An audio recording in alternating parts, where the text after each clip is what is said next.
is the WHBCI repeater PL100 Hz.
WHBCI repeater.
Good evening and welcome to the Central Michigan Slow Scan TV Net. It's Sunday evening, 8 p.m., and time for Carl's Slow Scan TV Net. This net is held each Sunday evening at 8 p.m. for the purpose of sharing information, training in the digital and analog modes, and preparation to serve our community in time of need. This is Rick, KC8LOQ. And I will be your net control operator for this evening. All amateurs are welcome to join in, and we ask that all comments and questions be directed to net control. So please present your call sign slowly and phonetically so that I can get my list ordered correctly. And let me know if you're short time or mobile, or otherwise we'll just figure you are a regular check-in. So with that, again, this is Rick, KC8LOQ. We're taking all check-ins. Please call now. Ski Delta 8, Papa Victor Sierra. And again, I'll be here until about 9.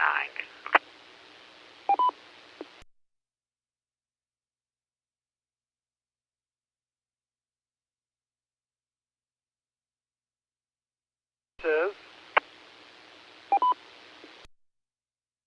Kilo Foxtrot 8 Charlie Hotel Sierra KF8 CHS Robin Lansing.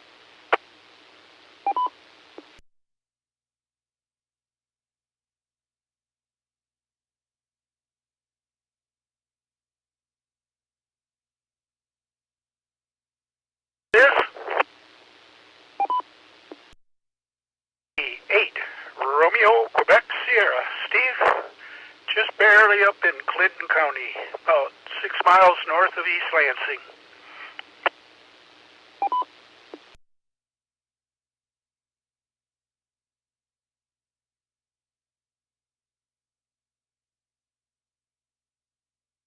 Right, well, we got a good list to start. WD8 PVS, KF8 CHS, and W8RQS. You got a good signal here, Steve. Not a problem. Almost full quieting there. So, anybody else who would like to check in to tonight's Slow Scan TV Net, please call Net Control now. UA8LMF.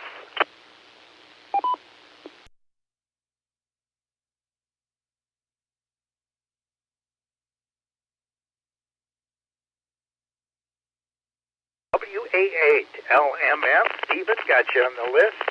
Anyone else who would like to check in, please call now.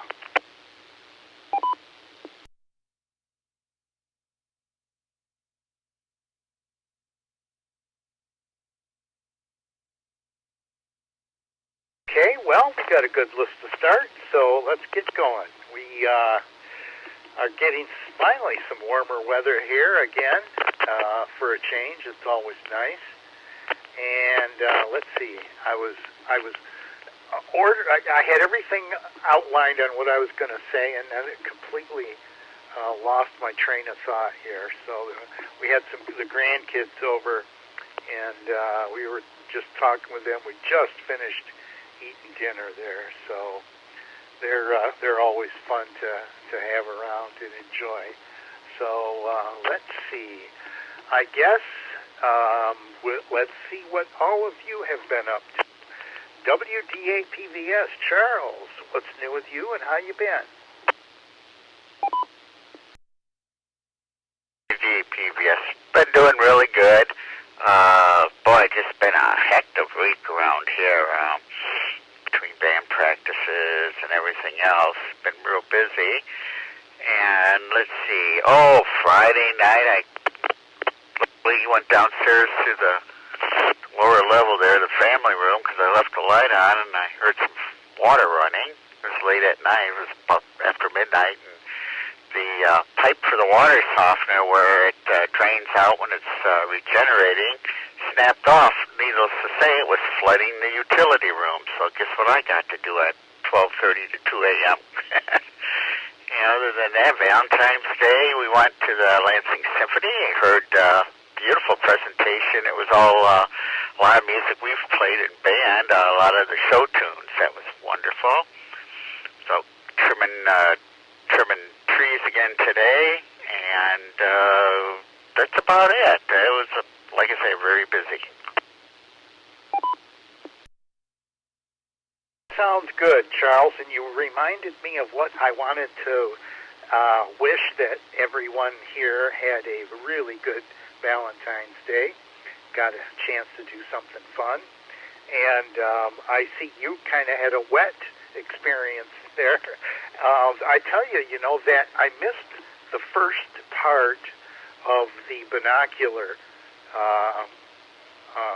exposition there, the training class, but I'm hoping to go back and watch the YouTube video because I was really interested in the construction and types of construction of the binoculars. Did you happen to catch that? WHBCI repeater. The first almost 45 minutes of it, too, I was still cleaning up the basement from the flooded water, but yeah, so can't wait to catch that first part, too. completely slipped my mind. I have to make it a point to set my alarm on my phone, and that way I won't be missing any of it. But I did manage to get in for the second half and register, so at least I got that far. So welcome tonight there, Charles. Thanks for checking in there. KF8, CHS, Rob, what's new with you? Any antenna projects going on? KF8CHS, good evening, everyone. Yeah, well, I was originally going to take advantage of this warmer weather and do some antenna work. And once I got out and started making a plan, realized that it's also going to require some chainsaw work to remove some tree limbs that'll definitely be in the way. So that kind of put a hold on that. But on a more positive note, yesterday, Rhonda and I took complete advantage of the beautiful weather and drove up to East Tawas and spent the entire day on the sailboat measuring for some projects that I have upcoming and doing a little cleaning and making sure everything was still how it should be in the winter months. Break. And surprisingly, everything was absolutely perfect. First time having a sailboat with a whole bunch of solar, so we were able to leave the batteries on board, and they were absolutely topped off, just as if the day we left them. So that was kind of cool to see.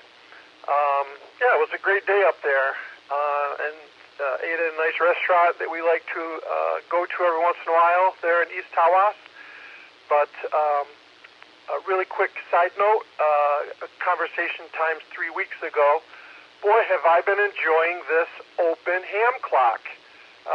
They just did a couple more updates on it today, and the features are growing and growing and growing. So if you haven't checked out the open ham clock, it's just literally that, www, and it's awesome. There's just a ton of stuff on there. Anyways, back to net. A couple of questions, Rob. I think you're talking to that restaurant next to the Big Boy, and I can't remember the name off the top of my head. It's all in wood inside, and I've been in there multiple times. The food is fantastic. And then second is the open ham clock. Does that stream off the internet, or do you download it and install it locally? KF8CHS. Question 1, Northwoods, and yes, it's the one attached to Big Boy there. And then ham clock, I currently am just running it. It's a web browser, and when you make changes on what you want to see, it saves it on your web browser, so when you close it out, the next time you open it up, you pick up where you left off. I have seen instructions on how to download it, like if you wanted to put it on a Raspberry Pi or something like that, and just have it do updates on occasion via internet, I guess. I haven't really explored that part of it yet. I'm just thoroughly enjoying the web version of it, and I guess it's kind of fun because you can go on my big TV in the living room and get a web browser, open ham clock, put your call sign in, bam, you pick up right where you left off. And so now you can almost walk through my entire house with open ham clock on all my monitors. Back to net. Oh boy, spoken like a true amateur radio operator. Yes, sir. Well, that's good to know, Rob. I think I'll make a note of that and see if I can download it here to my P5. Wouldn't you know, I just backed up the SD card in there. So if I were to have to restore it now, I would not have that ham clock. But I'm going to look into that and see if I can get it running locally, maybe. It'd be interesting to find out what happened there if the original source code was left with some other individuals or something, because I had heard this guy was very protective of his software and didn't want it released to anybody else, or seems to me I heard something to that nature. But anyway, we'll find out how that goes soon enough, I suppose. Well, thanks for checking in tonight, Rob, and good to have you on the list there. Steve, W8RQS, how you been, and what's new with you? Doing fine. First of all, I just want to say hello to the Midnight Plumber. And Rob, yeah, I can relate to the sailboat stuff, so I know all about that. So here's what I did. Some of you know I like to frequent MSU Surplus, and for a long time, way back, I guess, possibly even before I became a ham radio operator, I've always wanted a pair of David Clark headphones or headset. And when I walked in MSU Surplus, here there was a box, and I picked out a model H3330 David Clark headset, marked $25. So it came home with me, and lo and behold, this is a version used by helicopter pilots. So it has a significant amount of attenuation depending on the frequencies, and it has a nice little metal mic boom that swings and pivots over and gets right in front of your mouth. So I've been kind of enamored with this project, looked it up on their website, and they still have all the parts. Every single part is still available. So this will be a little bit of a possibly restoration project, but I'm very happy with it. W8RQS, back to net control. Boy, that sounds super. I tell you, Steve, I love my headset, and it keeps my wife happy and keeps the conversations to myself here, and it's very, it's good for digging out a lot of DX and actually listening to people's some of the stations. It's hard to make out, when they pronounce their call signs. It's a lot of different problems. Sometimes people don't enunciate correctly, and other times there's a narrow frequency band that the voice has to get through before it gets to you, and it can get tough easily on sideband on the radio. So I really appreciate headphones. I think you're gonna love those. Are you using them now? Not at the moment, and I haven't even taken a picture of them, but we can do that for another net, I suppose.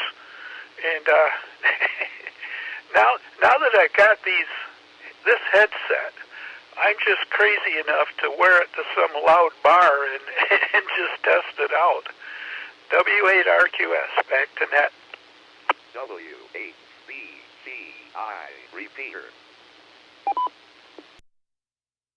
There you go. That'll be a perfect test. So you're going to have to frequent a lot of bars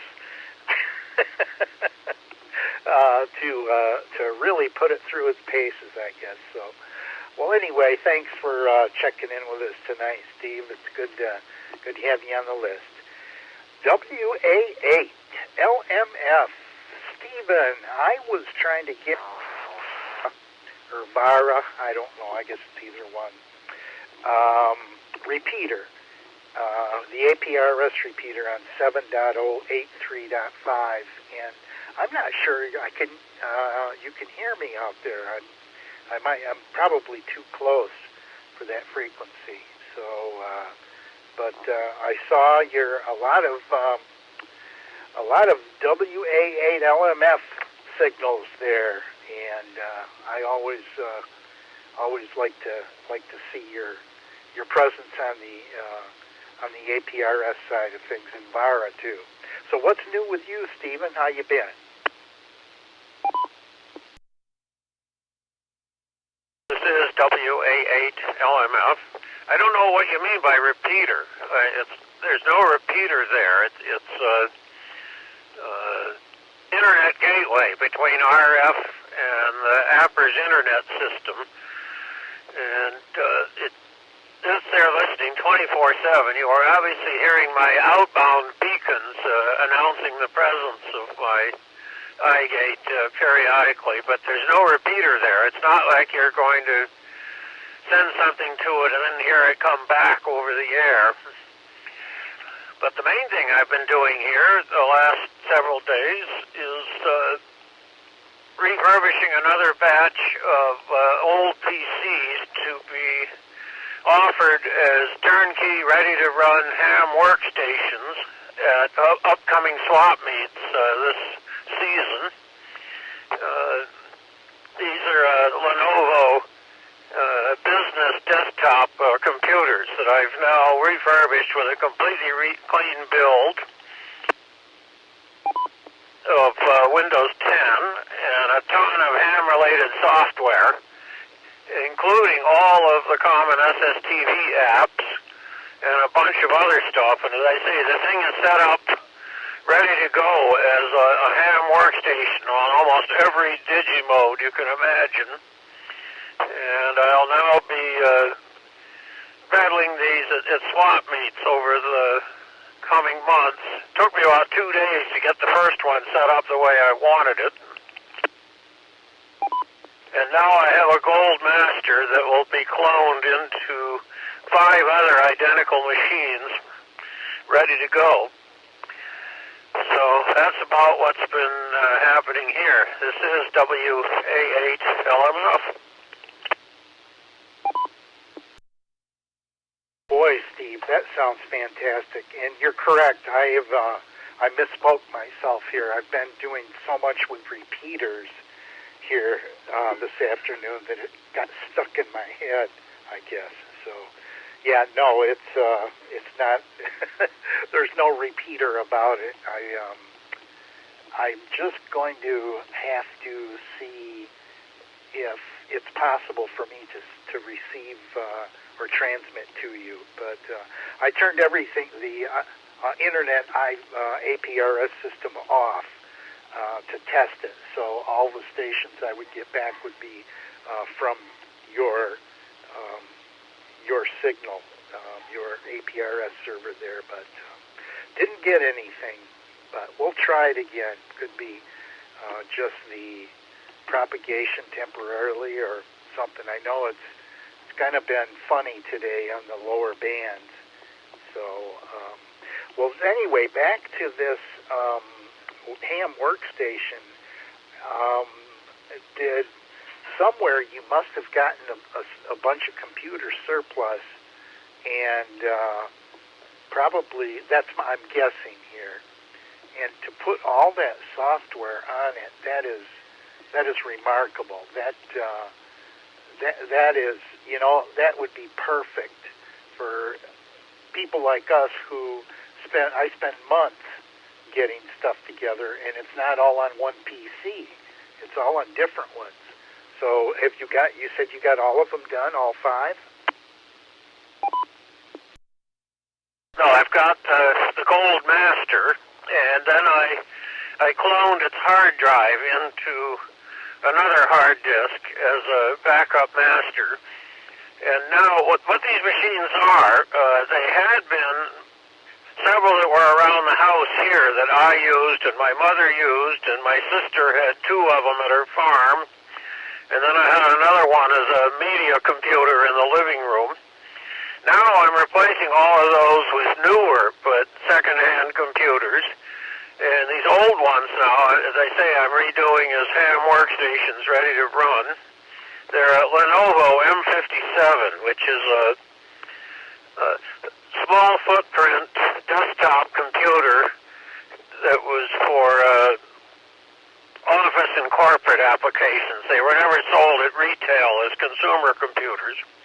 They've got 8 gigs of RAM and a 1 terabyte hard drive and a dual core processor. So they're quite capable of running these ham applications with no difficulty. And they're incredibly heavy because the cabinets are steel, not aluminum. They're really heavy duty, but they work very well for ham applications. And as I start selling them, I will then wipe the hard drive on the other ones and load the workstation image into them. Fantastic, Stephen. I am, man, I'd be excited to see one of those. If I only had one of those when I was first starting my station, you know, that is definitely something useful to have. And I bet you'll be making many of those, many more of those in the future.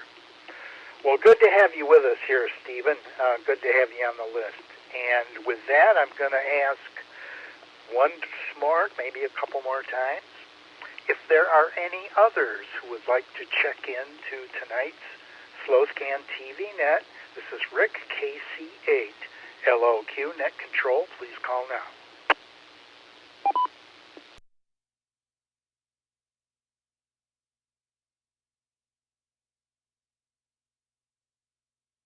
Right, it's pretty quiet there. Let's get to what we all came here for. Charles, I know you have to leave at 9, so if we aren't around to you, just go ahead and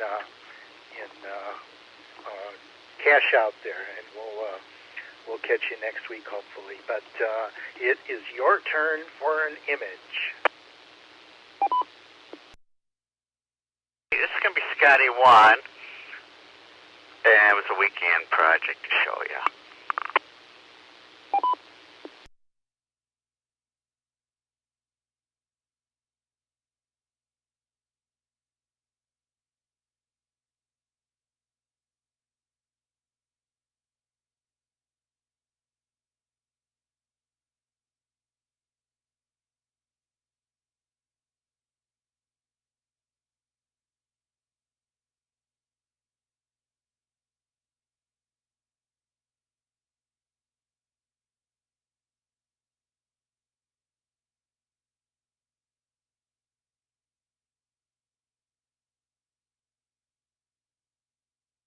Charles, did we lose you? We're not getting any signal at all.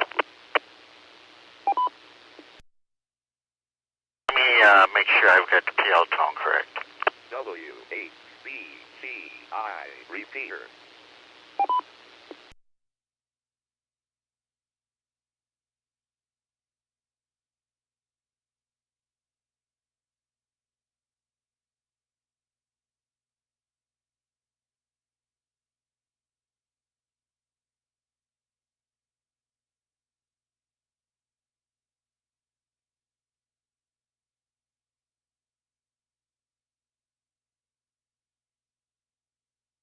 I'm having an issue again tonight. Ever since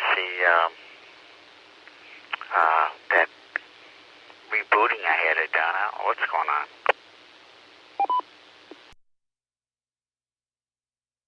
Okay, let's see. It's 100 hertz PL, and I think it's a plus offset. Is that correct? Yeah. So you want to give it one more try? Is that what you got set?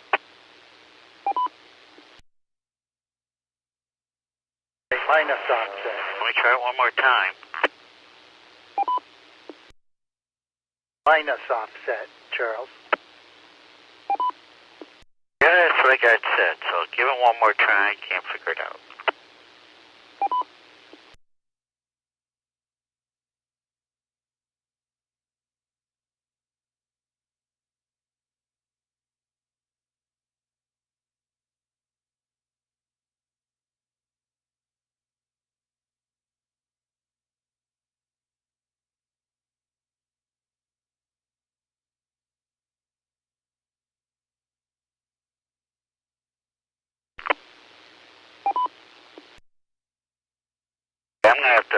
figure this out. So why don't you go to the next person and you can check back with me. No problem, Charles. Good luck there.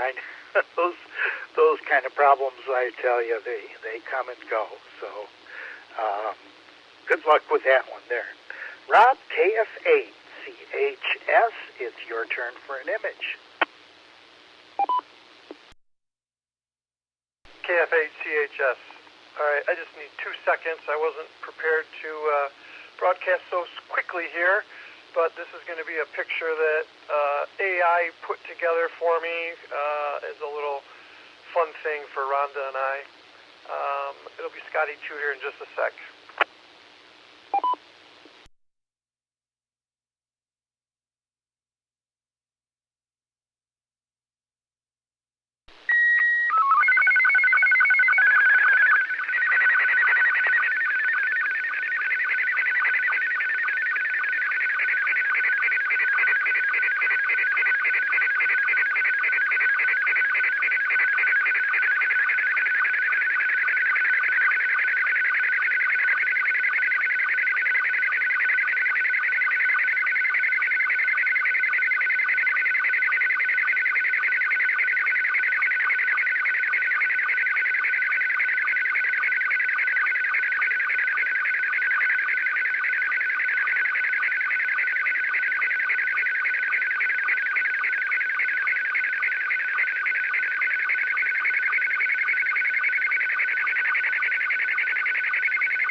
Is fantastic, Rob. What a great, I think you said it was a Valentine's card or something there. I tried to get Chat GPT to make an image, and it would not let me include pictures of people. It said there was a privacy restriction. So I'm not sure how you did this.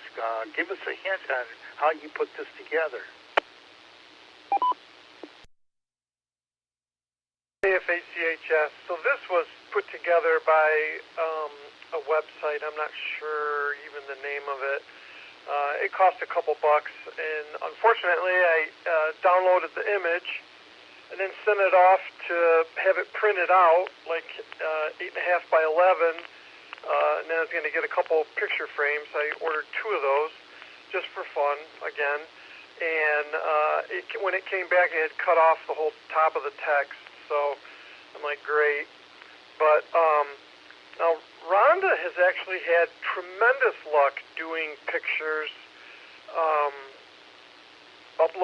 putting a picture and then telling AI to do whatever to it. As a matter of fact, if we do a lightning round, that's what I'll send as one of her creations of me using AI to do it. I'll have to ask her and get back with you exactly how she does it. I just know that it works out pretty good. You have to be pretty descriptive on what you want to do or what you want the picture to look like. And anyway, when I find out more, I'll let you know. Okay, I gotcha. Yeah, I know Chat GPT has a lot of restrictions on what you can do as far as manipulating another person's picture. They won't allow it, I know. And I think my assumption was that a lot of these places do that, but obviously not. I mean, it's possible to, upload other people's pictures. I think they had some trouble with minors being involved, minor children, and that wasn't a good thing. So there's a lot of restrictions there, but that is wonderful. That is really remarkable. I bet Rhonda really got a kick out of that. Charles, WDATS, a comment.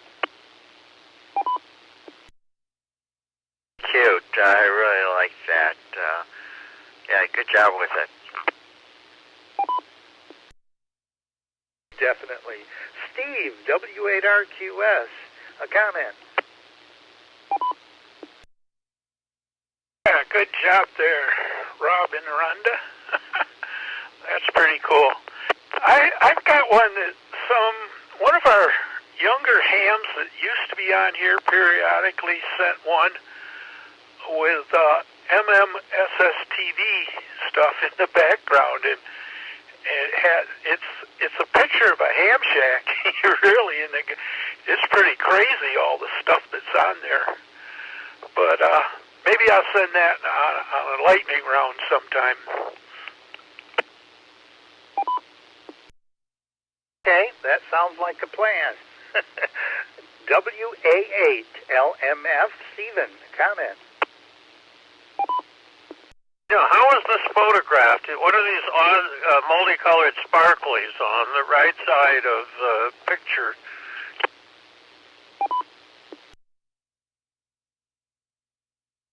Bob, you guys can go direct.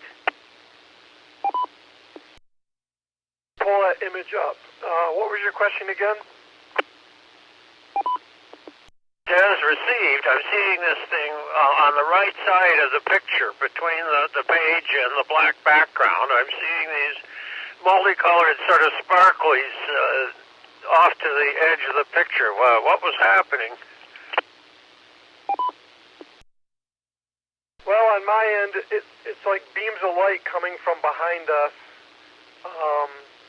in the background. That's all I can really see. That maybe it didn't come out as good as I had hoped on your end. W8BCI repeater. Matt? Head, Steve. Are you acoustically coupled?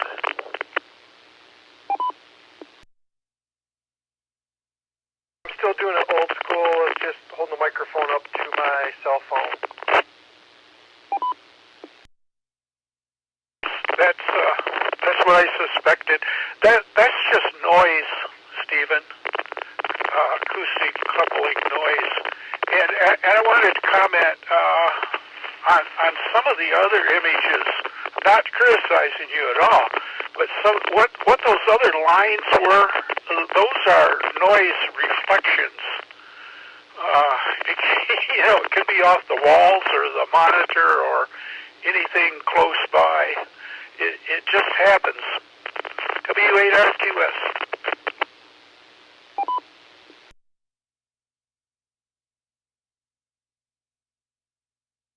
For a minute there, I thought the frame was offset, and we're actually looking at the image behind it, but the colors don't match the image.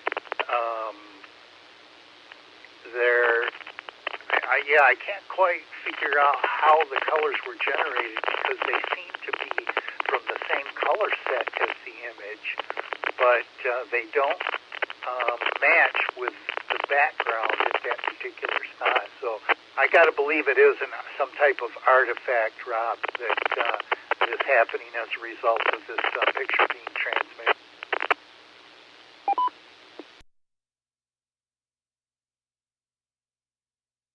Yes, we got it. We got the idea, and the original I think probably looks a lot better. So you got to get that frame to get yourself a good high-res printer maybe, and print these out on some heavy cardstock maybe, and you'll be good to go. So pretty cool, especially for Valentine's Day. All right, Steve, W8RQ. Well, let me check with Charles. Charles, are you in a spot where you're able to send a picture? Checked everything out. Should be working, so let me give it a try if that's okay. Yep, give it a shot. 31.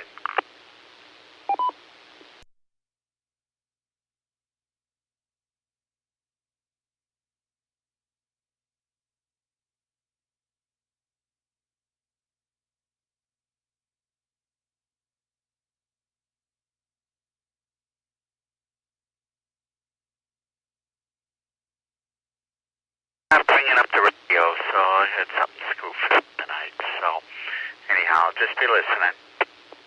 Okay, maybe the Vox is off or something?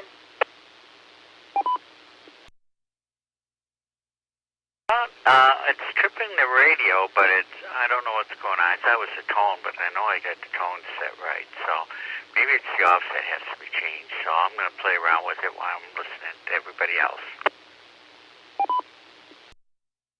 Mine is offset 100 hertz PL, so, and if you want to try a test tone, because I think MMSS TV will output a test tone, if I'm not mistaken. You can try that here in a little bit, but we'll keep you on the list here. Where are we at here? Okay, we are at Steve, W8RQS. Are you ready for a picture? Sir, I'm ready to send, but I've dropped my audio level down rather significantly, so why don't I send just, like 5 seconds of it? It'll basically at the top it's going to be all black, but you will be able to see the audio level.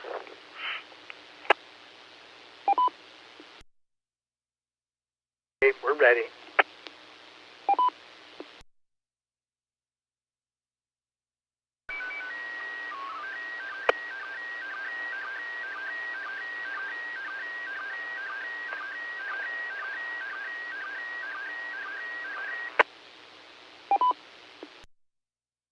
Too low.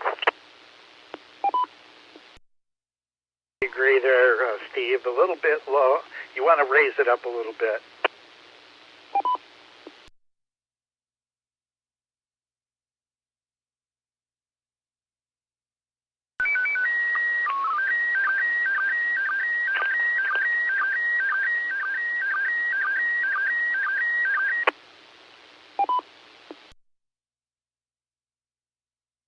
A little better. There's a slight hum in the background too, Steve. I think maybe bump it up just a little more.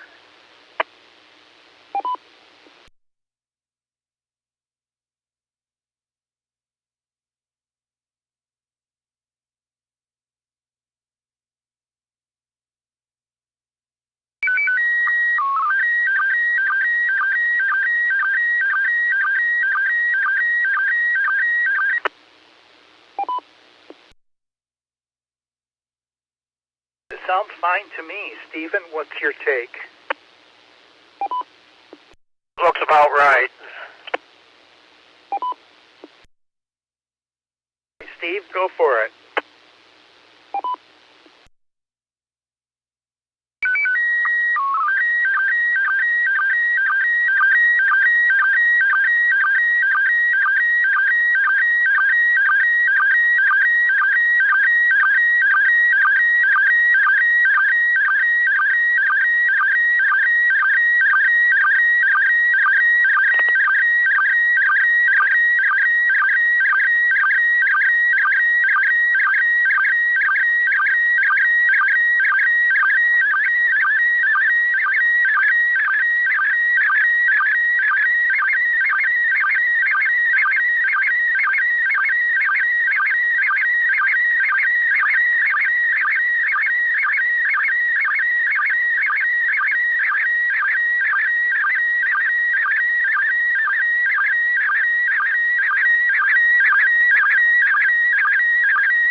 the loudness is fluctuating there. I don't know if you have some AGC or some type of automatic correction capability on the radio, and if it's on or off, but it was fluctuating up and down. However, let's see. We got some static from the repeater on the bottom. I hope we don't have to switch over. But this, as far as the image, this is a beauty. Is this your new, it looks like a new radio on top of a Dell computer. And that is really a small footprint there. Is this something new? WHBCI repeater. It's a Dell 7080. It's kind of my answer to the stick computer. It's 7 inches wide, 7 inches deep, and 1.5 inches high, but it has 16 gigs of DDR4 memory, 1 terabyte M.2 solid-state hard drive, and this will run on 12 volts DC. So it's a full-blown, nice, very nice little computer, and it, as you see, it's almost the same size as a small radio. So for me, this can be packaged into a rather small unit. However, it's still a monitor, but not always that impossible to get a smaller one. I think they have now small monitors that run on 12 volts as well. So that's what I was using. I ran across these one day at MSU Surplus, and they were coming with a 250 gigabyte solid state hard drive and the RAM and software for $50. So I picked up 3 of them.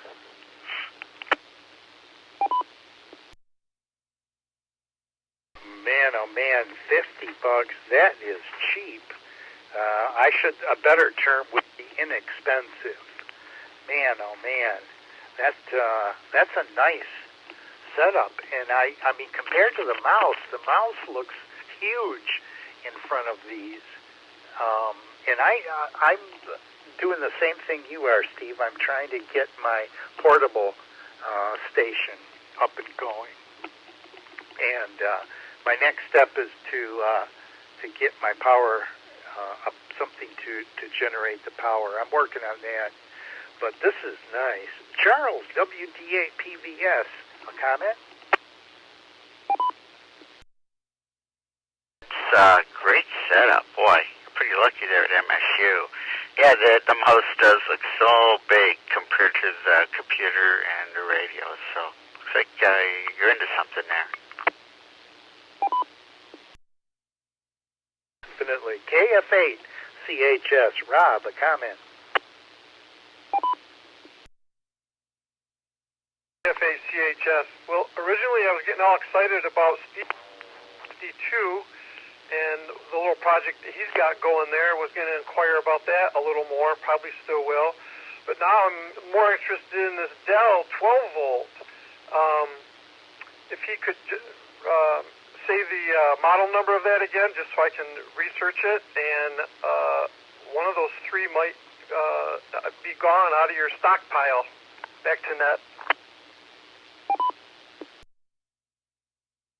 Go ahead. Oh, Rob, I think I'm going to hang on to all 3 of them. It runs off 12 volts from a AC. What would I call this? It was made for a laptop. They call it a car charger. So it has cigarette plug-in on it, and then it has a little transformer or whatever in there. Drops the voltage, and you plug that into the back of this radio, and it runs off 12 volts. There's probably other ways to do it, but that's how I'm using it, as 12 volts. because I plan on at least one of these to go into a very small package to be in a little enclosure, pictures to come someday, and this could set in the back seat, behind the back seat on the floor, and I've got I don't know, probably a Yaesu 6000 that will be there next to it.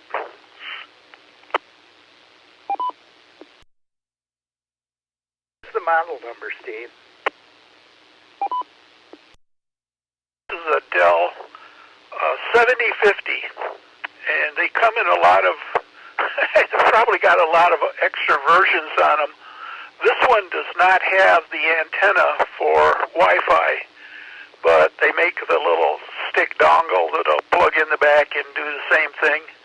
And also I plug in my GPS mouse in here, which runs a navigational, run a navigational plotter on my boat, but what it does, it can run my chart plotting for ham radio, another endeavor, but it'll run all that, and it works pretty darn good.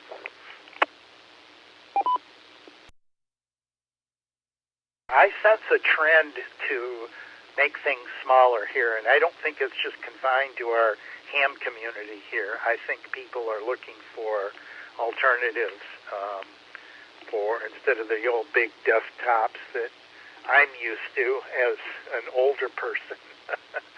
And I ended up getting a lot what Stephen has, Rob. I got a kind of a different brand, but the same premise.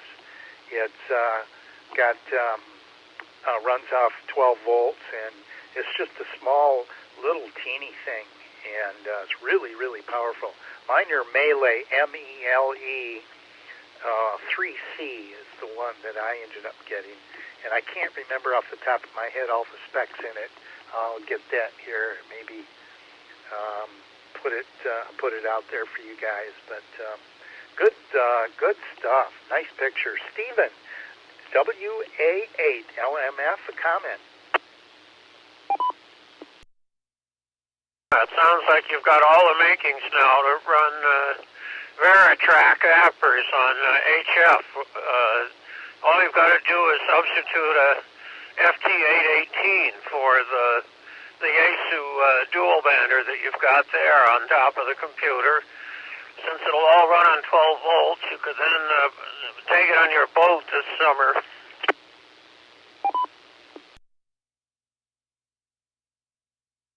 Sounds like a plan. Yep. Just put floats on it, so if it goes overboard, Steve, you can fish it back in. That's I lost quite a bit of things. I remember we bought a vacuum cleaner, and I had all the attachments in this bag, and the whole bag emptied out, dropped right off the dock, and it bounced like 3 times. You could see it in slow motion. 5 or 6 of these attachments clinking and bouncing and right straight to the bottom, and so that was the end of that. But yeah, nice boating adventure stories. Oh man. All right, let's see. That brings us to WA8LMF. Stephen, are you ready for a picture? We've been talking about various flavors of computers. Tonight I've got 2 pictures. This first shot is one of these Lenovo computers that I'm turning into a ham workstation. Actually, this one's been done. This is just it sitting on my table here. I shot this just moments ago with the iPhone. So here we go, PD120 when the repeater drops.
repeater. Yeah, this machine was one of these models that was designed for corporate fleets, not home use. And like a lot of these corporate use machines, it was designed so that IT techs can open these things up and service them very fast. It takes no tools. You can pop the case open and it swings up. Then the bracket in the front swings out so that you can pull out the CD drive. And at the back, a hard disk is on a swinging bracket, and you can field strip this thing without tools and swap the parts out without tools. So it's very convenient for experimentation and testing and whatnot. I had an added feature on the back. I tapped the 12-volt section of the power supply and bring it out to a couple of red-black power poles pendant a couple of inches out of the rear panel, so that you could power a sound card interface or a TNC or even a handheld off the machine's internal power supply with no difficulty. Anyway, that's the Lenovo M57 that I've got at least 5 of for sale now, preloaded with all the ham software.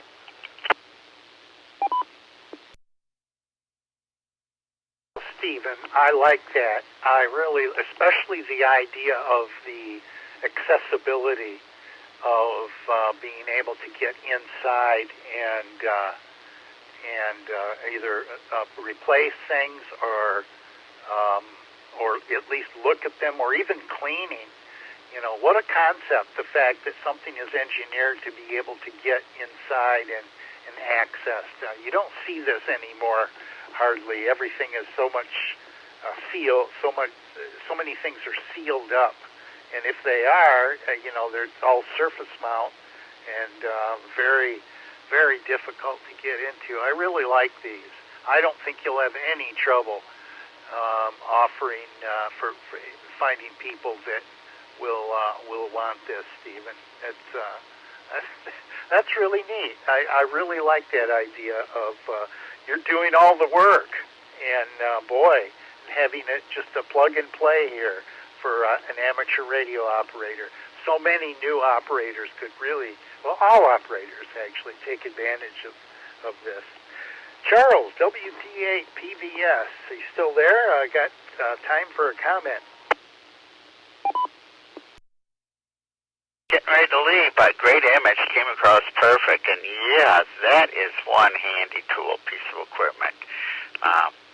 Really congratulate you for having all the knowledge to be able to do something like that. But yeah, that'll be a fire sale there at some swap and shop, because somebody's going to really want that. So 73s, everybody.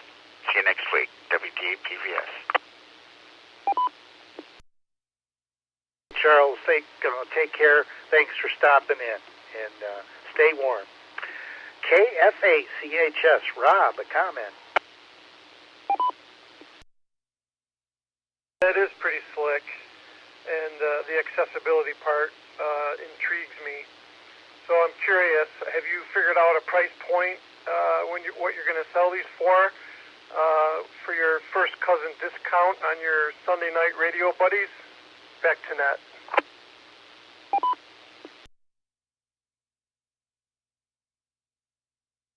Head there, Stephen. You guys can go direct.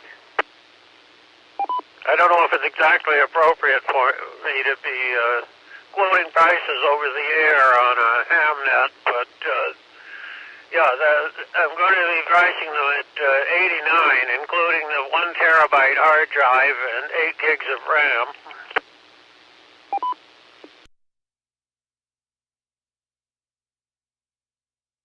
Good, thank you. Definitely. All right.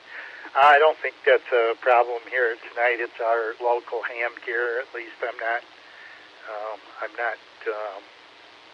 upset or anything. Thank you, Stephen. W8RQS, a comment. Stephen, I don't know how to tell you this, but I've got a stack of laptops over here that came from MSU surplus.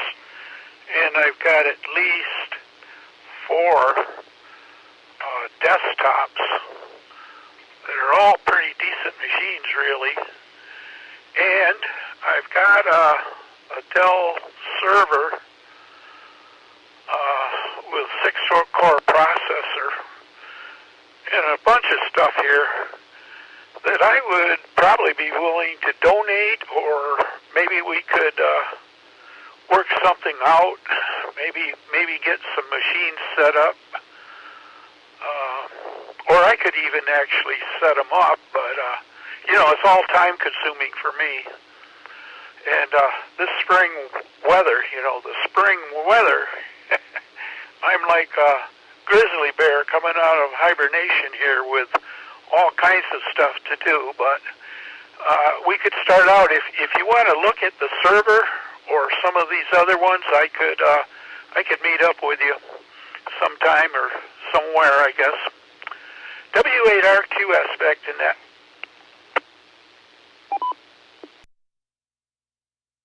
Then go ahead. You left for your response there. The thing is, that will take a lot more time, because if they're all dissimilar from each other, it means I have to build each one individually. The idea with these things was I had 5 identical machines, so I could spend a lot of time doing one perfect installation and then clone it in a matter of just a few minutes into the others, so that I only spend my time once to get 5 saleable machines.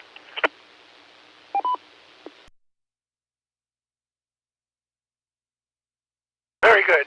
Well, I've got at least four identical desktops. I don't know if it would be worth your time. But anyway, it doesn't take very much to put MMSS-TV on a hard drive. W8RQS. Build these things from scratch and put in all kinds of other useful utilities like audio scopes and level meters and about a dozen major ham applications on them. It's not just MMSS TV. I understand. I've got your ham pack. But anyway, enough of that. Good low project, Stephen. W8RQS.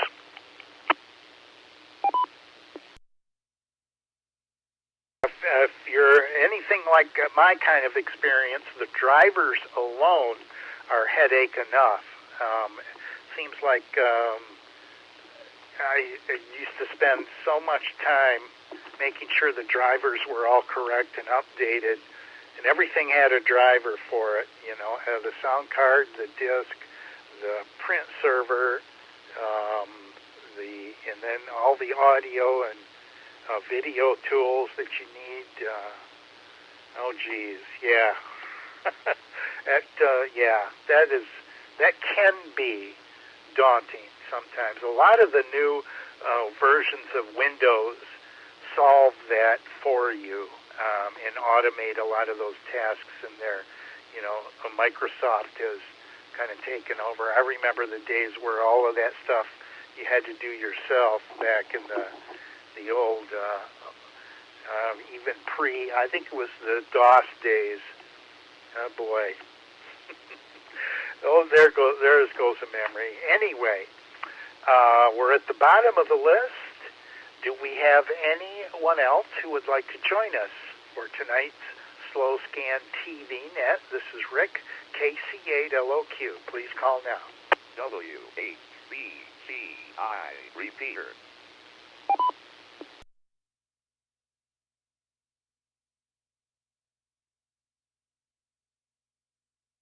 It's pretty quiet. All right, guys, it's just us. So, my turn here, and I have an image that I took about noon this afternoon from one of the Meteor satellites. These are actually a Russian-made satellites that are still going out, orbiting the Earth. It is not synchronous. It is They do have an orbit about 139 megahertz, 139.6, and these are slowly fading out of service. I know the NOAA's reached end of life, the 3 that I was using, and there were 2 Meteors right now, Meteor 2-3 and Meteor 2-4 that I still occasionally get images from, and they're not always good. They're quite often they're missing a few channels, so they've got some issues. But this one came through pretty good, and I thought it was a nice picture of the storm that's sweeping across the lower part of the United States. So we'll do PD 120.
There you have it, some pretty massive cloud cover in the southern states there, stretching all the way into Florida. And the central area looks really clear. Part of Michigan is clear. Little snippet there of Michigan, kind of off-center, is clear on sort of the west, but a little cloudy north and east. So anyway, Meteor M2-4, taken about noon today. Let's see. Whoop, Charles is gone. KF8CHS. Rob, a comment. Copy on my end. Yeah, I always like seeing these satellite pictures. It inspires me to try to get things set up here so I can receive these. It's been a while that I used the laptop and a antenna hanging out the window, but yeah, it's always cool to download those satellite images back to net. Get so many of these. I try to not overdo it. You guys will get bored with all of them, so I try to not show too many if I can. I got to be careful, so kind of mix it up a little bit. Steve, W8RQS, comment.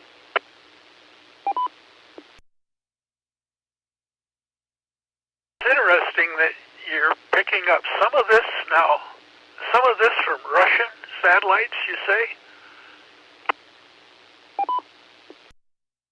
That is correct. These two are Russian satellites put up for weather, and they just continuously run, scan. It's a line scan type of arrangement, and they scan a line and transmit it down, scan a line and transmit it down, and they just do that all continuously, or at least they have so far. Okay, I think you commented on frequency is 139.6. Is that VHF or close to it? That is correct. It's just below the 2-meter band, so 2-meter antennas tend to work fairly well if they can get, that's not too far away from the regular amateur 2-meter band. It's just kind of at the low end. So, you can make do with normal 2-meter amateur antennas, not having to, I mean, you could build one yourself, obviously, if you wanted to, but 2-meter antennas tend to work pretty well. I've got a quadrifilar helix that I put together, and it resonates on the low end of the amateur 2-meter band, so this one does a good job. The trick is omnidirectional overhead. That's the tough part. As you well know, I think you've got one, right? One. I've also got a 2-meter antenna tuner and a radio that will receive on that frequency. So I guess I'm all set. I'll have to give it a try. W8RQS. Back to you, Rick. The program I use is called SatDump, SATDUMP, a very, very nice satellite reception software package, and it's free, too. SATDUMP. It's got a boatload of satellites in it, and that's also the package that I use to get the GOES 19 satellite images from. So these guys spent a lot of time writing the packages for each individual satellite, and so that's the way I use it. And then I use an AirSpy SDR, software-defined radio, AirSpy. I've got 2 of them, and I really like them. They're very low noise and very wide frequency coverage. They'll go, I want to say about 2.4 gigahertz. They'll go way up there down to the kilohertz band if you want. So really fun to tinker with. Stephen, WA8LMF, comment. I'm amazed you caught Michigan when it was actually a clear day around here, which hasn't been much recently. I'm sort of puzzled. The background seems to be natural color terrain. I assume that must be underlaid beneath the infrared imaging of the cloud cover, because I would assume if you were looking down on the terrain right now in natural color, most of the Midwest would be white from the snow cover. So is there some post-processing going on here that's underlying a natural color Landsat photo beneath the cloud image? W8BCI repeater. There is, Stephen, and I would have to dig out my manuals to tell you exactly what wavelengths that they're using here to form this composite image. I'll make a note of that and get back to you and try to figure that out. The satellite itself downloads probably, I want to say, at least a dozen or more types of images. And some of those are compiled together by the SatDump program to form what they call a real-world natural color image. And the other ones are of other different wavelengths, more cloud penetrating, and then others less cloud penetrating.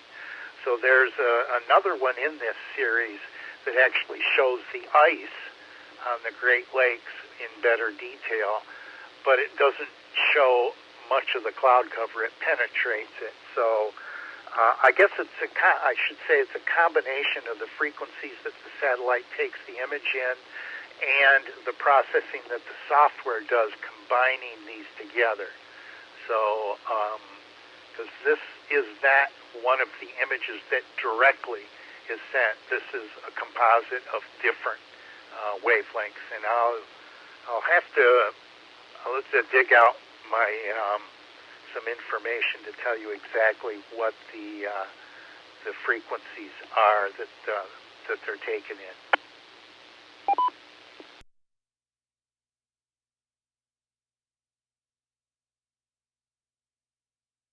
Okay, I guess we'll wait, because all the ones I've seen from the U.S. satellites have been strictly grayscale, monochrome. I've not seen satellite images in color like this before. Explanation to the image. If not, just go right ahead and send something. And to give you time to find what to send, I'll start it off here with a rather entertaining QSL card I had the pleasure of receiving from a gentleman named Tomas in the Canary Islands. And it's Echo Alpha 8 Bravo EA8B. And this is a picture that I took of the QSL card. So a lot of the details of the QSO are written on the back of the card. I didn't take this picture, but that side, but I took this side. And I think you all will agree it's a very novel picture of somebody who is refined their portable amateur radio setup. PD 120.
A whole new meaning for the word POTA.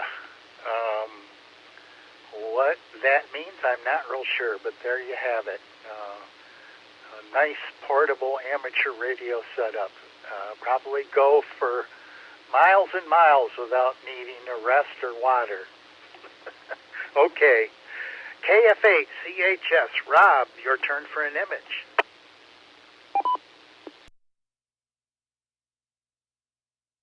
All right, as promised, these are two pictures that I collaged together that Rhonda made with AI. This will be Scotty 2 when the repeater drops.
Oh, wow, that is, I'm not sure what that is.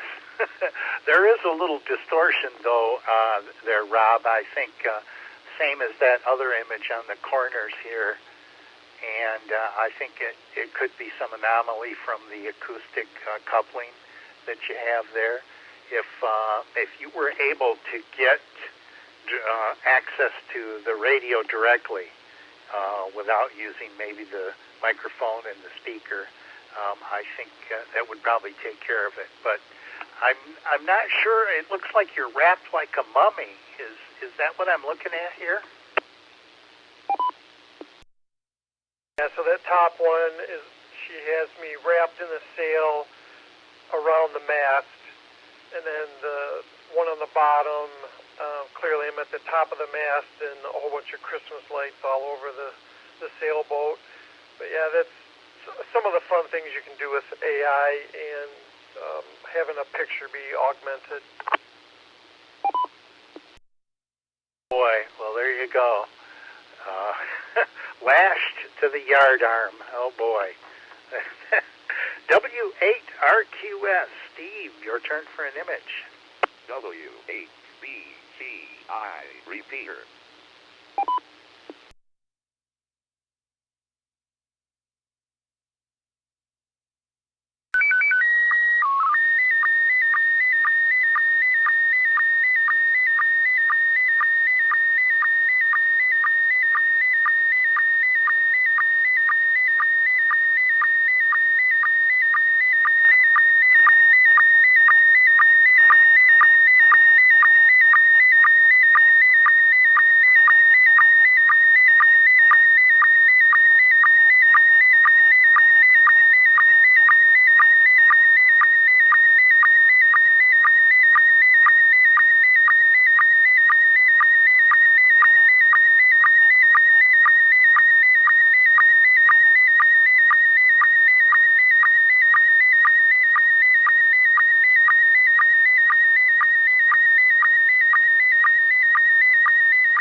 fine, Stephen.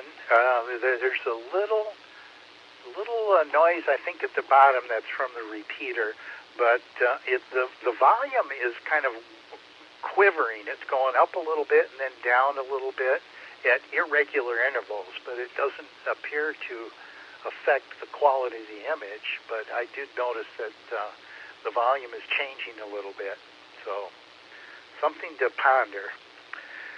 Stephen, WA8LMF, your turn for it. Here's WA8LMF. Yeah, this one, we've been talking about various kinds of small form factor computers. This is a shot of the complete VeriTrack setup using the stick computer and 16-inch USB-powered and connected monitor and my homebrew tone-activated sound card interface. This monitor is rather interesting. It uses a USB-C, what they call a full-function USB-C port, which can pass DC power and USB data and video and audio all at the same time. And the port on the stick computer supports this kind of full-function USB. So a single cable coming out of the stick computer is providing the monitor with both its DC power.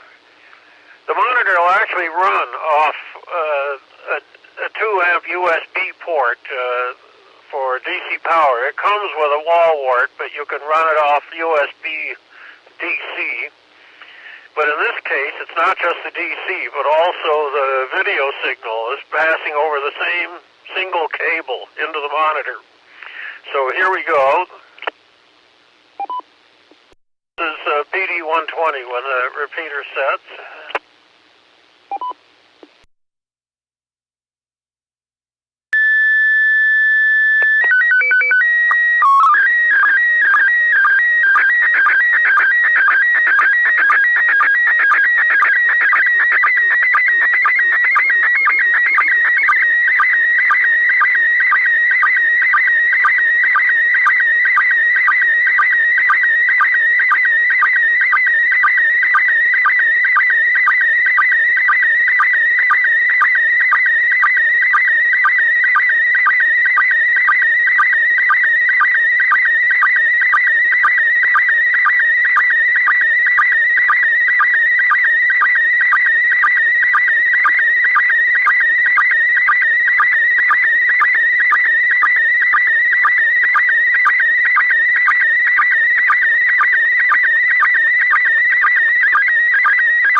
LMF. What you're seeing there on the monitor itself is an amazing device. It's a 16-inch diagonal full HD monitor. It's barely a quarter-inch thick. It's a flat panel, basically the screen from a slim laptop packaged by itself. And what you're seeing on the screen is the VeriTrack load, the Vera program in the lower left, in the background is a UIView Appers program presenting a map of the whole U.S. That's a completely fully zoomable, scrollable map down to street level anywhere in North America, entirely contained on the stick. You don't need an internet connection for the mapping. And in the lower right is a GPS status monitor that's showing the Skyview diagram and the number of satellites being currently tracked. And actually, if you want to use the thing as a strictly transmit-only dedicated tracker, the thing will run headless without the monitor. I have the software load in the stick configured to start up automatically when you power it up. So all you really need is 12-volt power, the GPS, and the audio connection to the radio. You power it on, and it'll boot and start all this stuff up all by itself and start running. But if you want to see what's going on, you can plug the monitor in without having to scrounge for a separate DC power source for the monitor. Anyway, that's the current edition of the VeriTrack.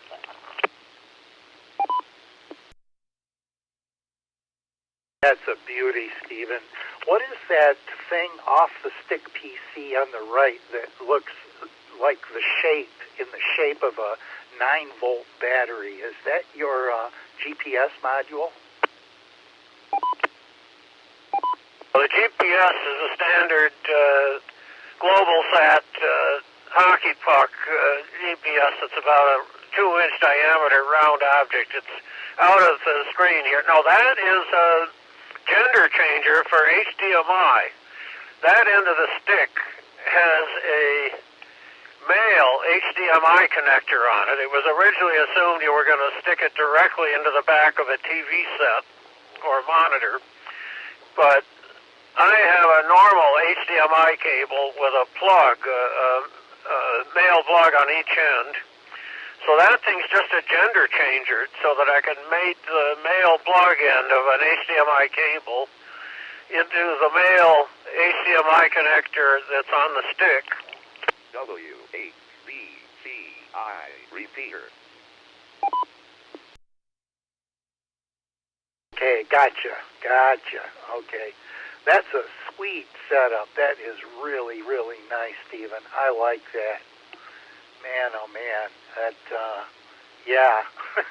I especially like that KYY monitor. I'm going to do some research on that. And I'm pretty sure, well, then again, I'm not pretty sure that there's a capability on my Melee PC. I know it has a USB-C port on it. The question is it set up for video?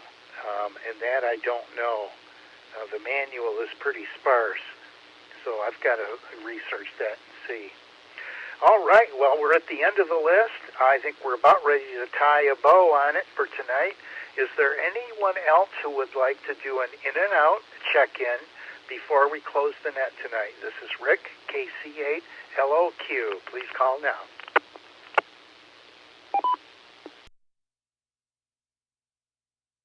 Melee have 2 USB-C ports on it.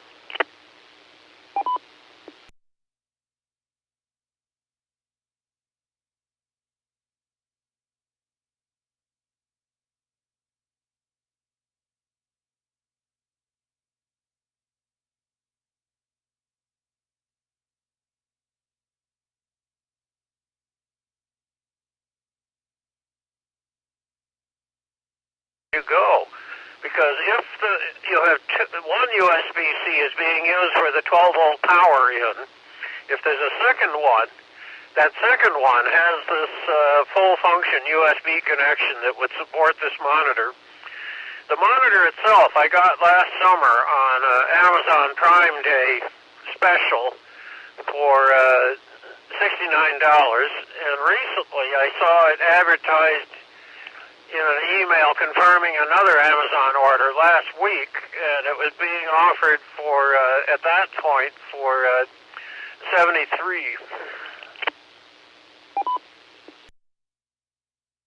I just reached over to grab this here. It was out of my, off the range of my desk. It's got two USB-C ports on it. One is for power, and the other one has some obscure labeling on it, and I can't quite discern, excuse me, what this labeling means.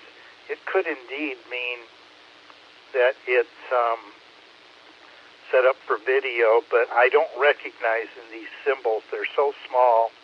There's 1, 2, 3, 4, 5, 6 little odd-shaped symbols, and I'm sure maybe Japanese would recognize these, but I'll have to do some research and find out what this is capable of here. So, but yeah, it's the Melee MELE Quieter 3C, and I don't know what the Quieter is. Actually, it's made in Japan or China. My mistake there. Melee Technologies. Huh.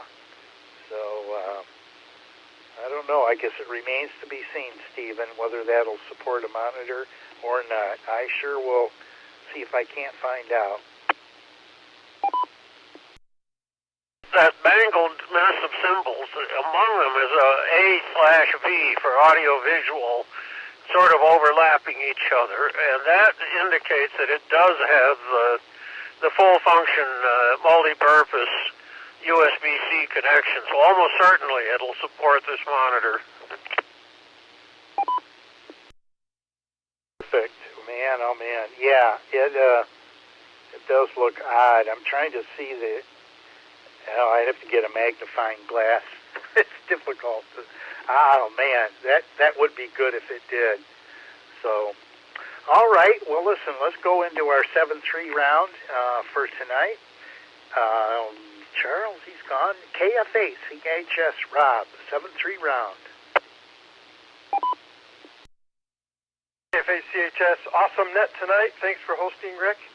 And it seems like every week I walk away with a half a page full of notes and stuff to look up and continue to learn more.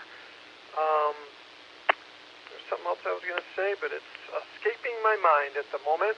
Oh, the KYY little monitor. Stephen, you mentioned that a couple weeks ago and actually picked one up, 14-inch.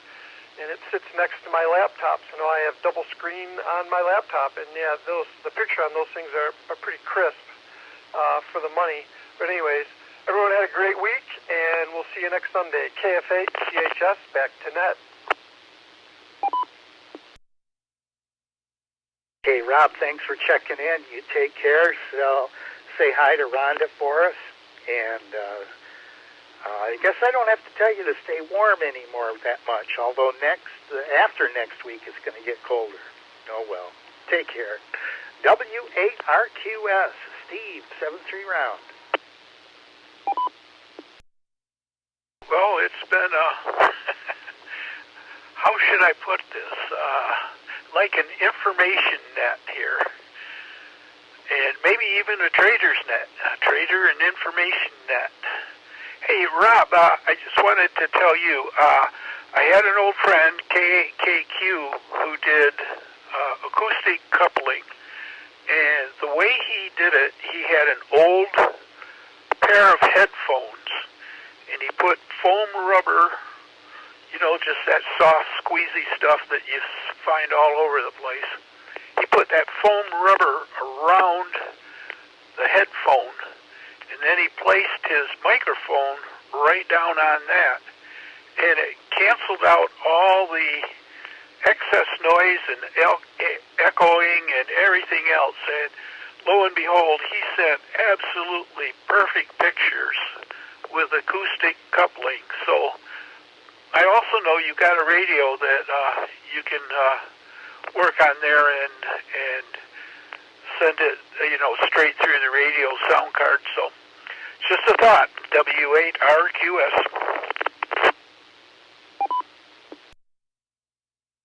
Before I had got my Yaesu here, I used a pair of headphones as a coupling. It worked out great. I could mush the microphone right into the foam of my old pair of headphones, and it worked out pretty well.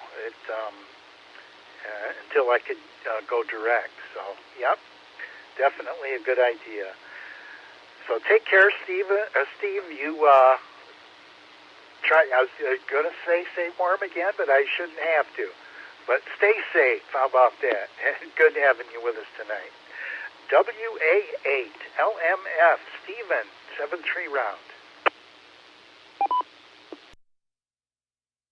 This is WA8 LMF, and as I think I mentioned, hopefully, as far as I know, I'm going to be doing a presentation on VERA at Dayton, and I'm going to, the last third of the presentation, I'm going to introduce the VERA track setup, as you saw in this picture, to people attending at Dayton.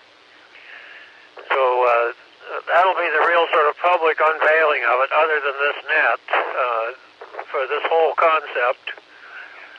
And it's barely 2 months away now. Stephen, it's been a pleasure, and always a pleasure to have you with us tonight. And you're you're a wealth of information. I can't keep that all in my head.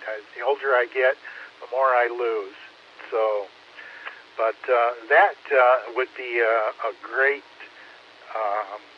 event to attend. Boy, I'd love to hear your presentation. You know, we might have to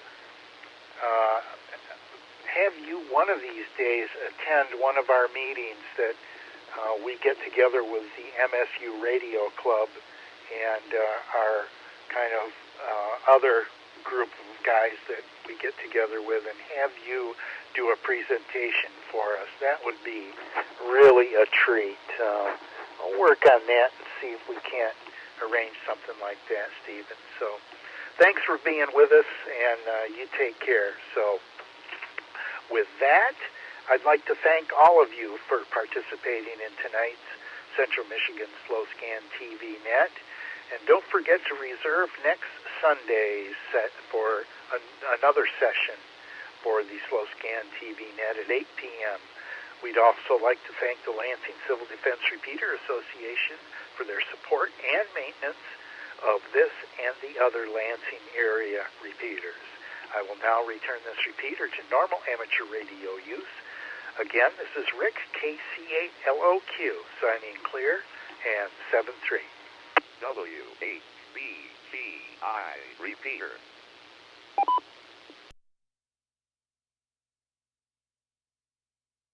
Yes, I might mention on this, the stick computer, there's actually two separate HDMI video outs on this thing.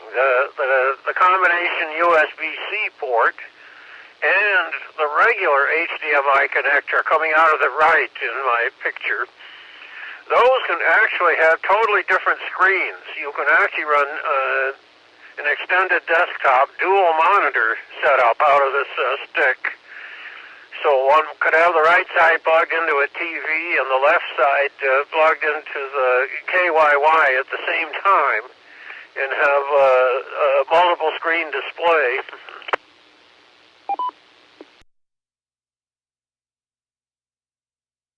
Excellent. I would really love that. I haven't tried that with this PC Melee yet. I've only used one of the monitor plug, HDMI plugs.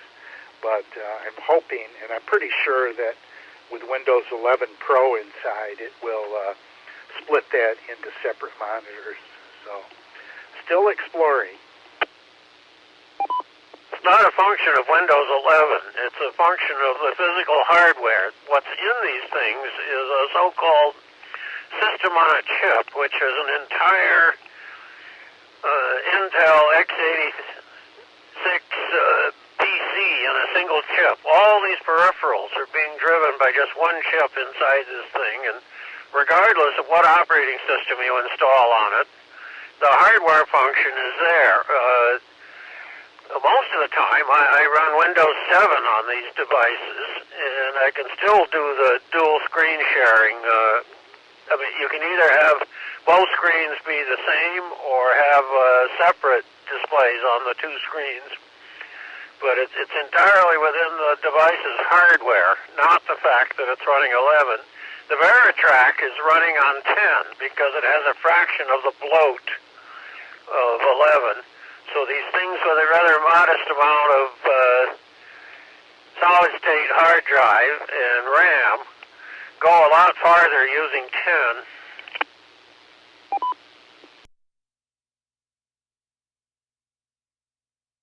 Feature creep is the name of the game with these new versions. And the thing I don't like also is the you can't turn off the updates, or at least I have not found a way to shut those off. Perfectly capable of it, but you've got to use third-party utilities to do it. In fact, that's one of the things when I do these ham workstation PC setups. One of the things I expend a lot of time on in doing the build from scratch is disabling all of this Microsoft telemetry and forced updates and obnoxious unwanted features.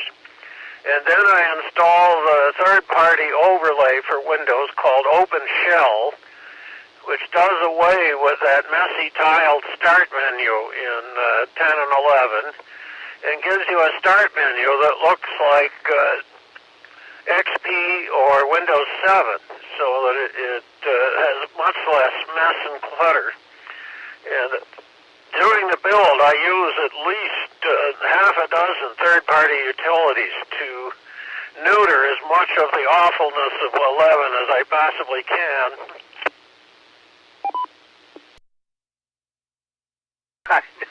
I completely understand. It just seems to get worse and worse.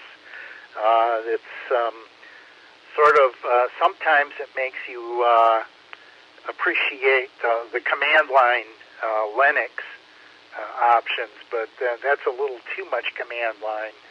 So I don't know, somewhere there's a happy medium, and it sounds like these third-party apps are the ones that can provide that.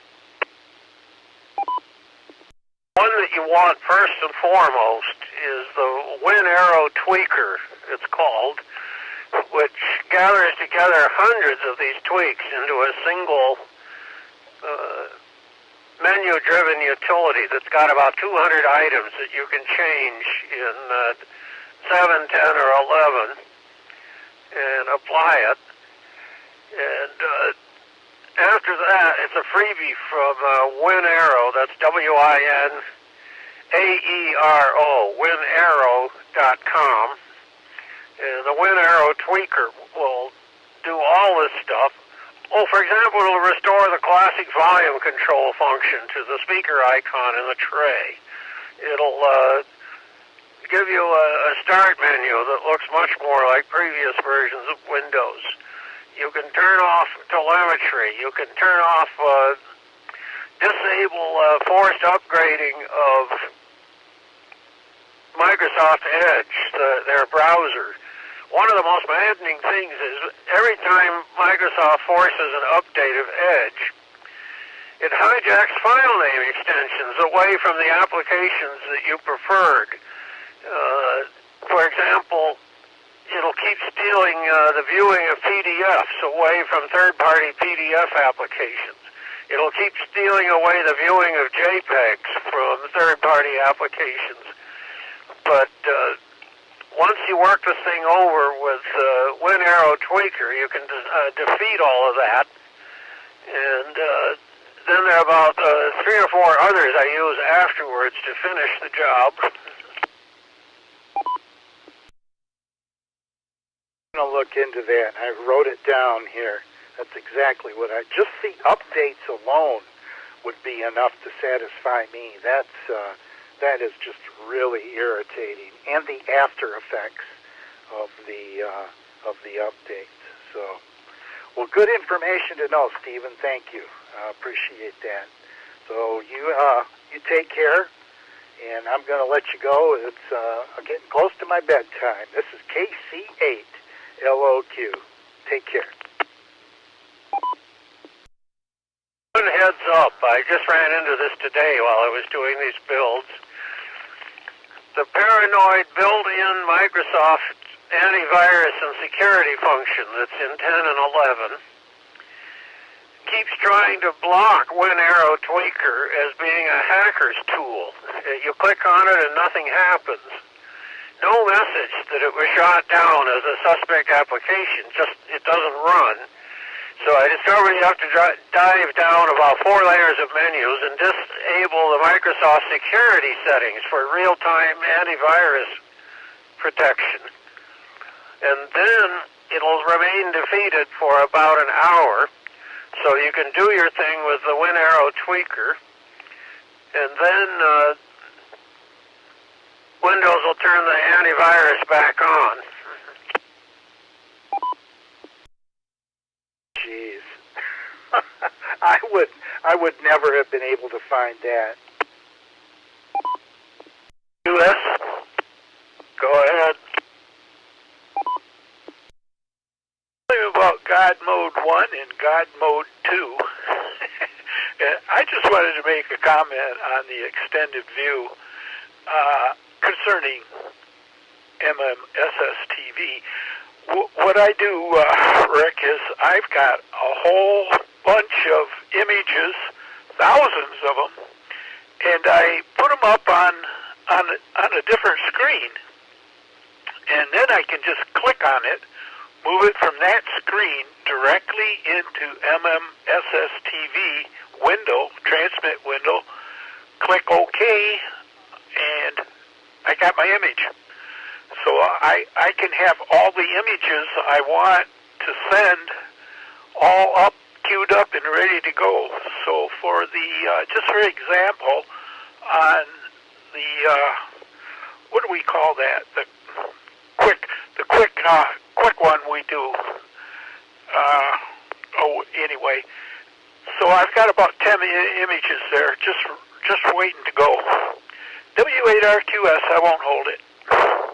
WHBCI repeater. Bonus round. I usually have to come in early and load all those up ahead of time, but that's I didn't even realize I never tried dragging and dropping into that window.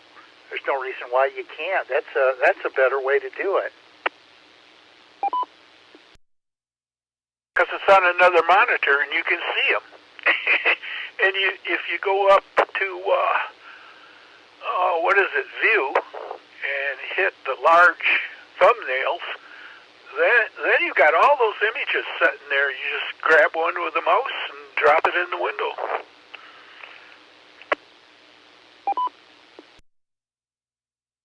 Still give you all those little format options of stretching and cutting and rotating and all that?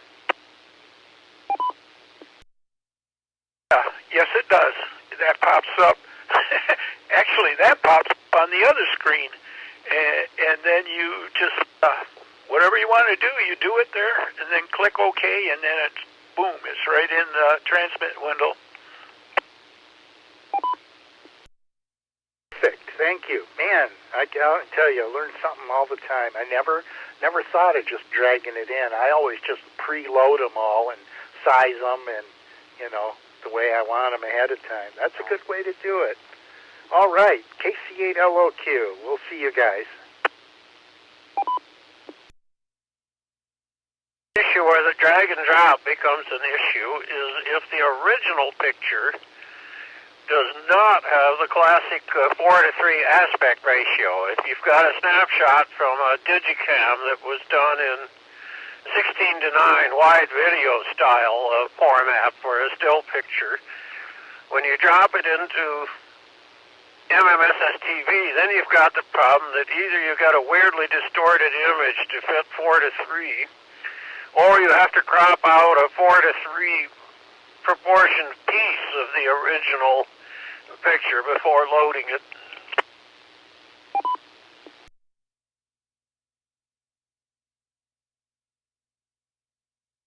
Yep, that's good information to know. There's always a catch.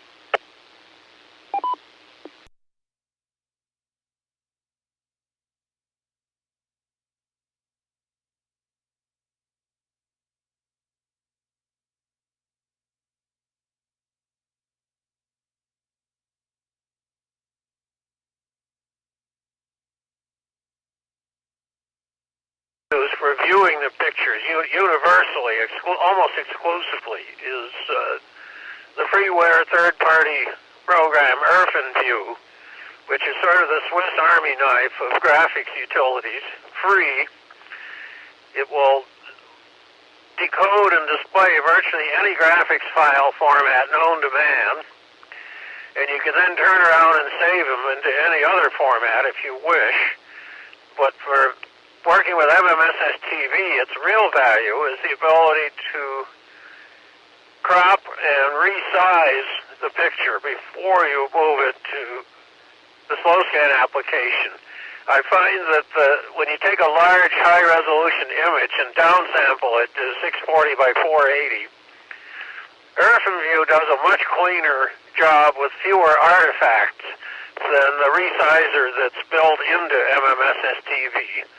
So I always view them in IrfanView, crop and resize first, and then copy-paste into MMSS TV for transmission.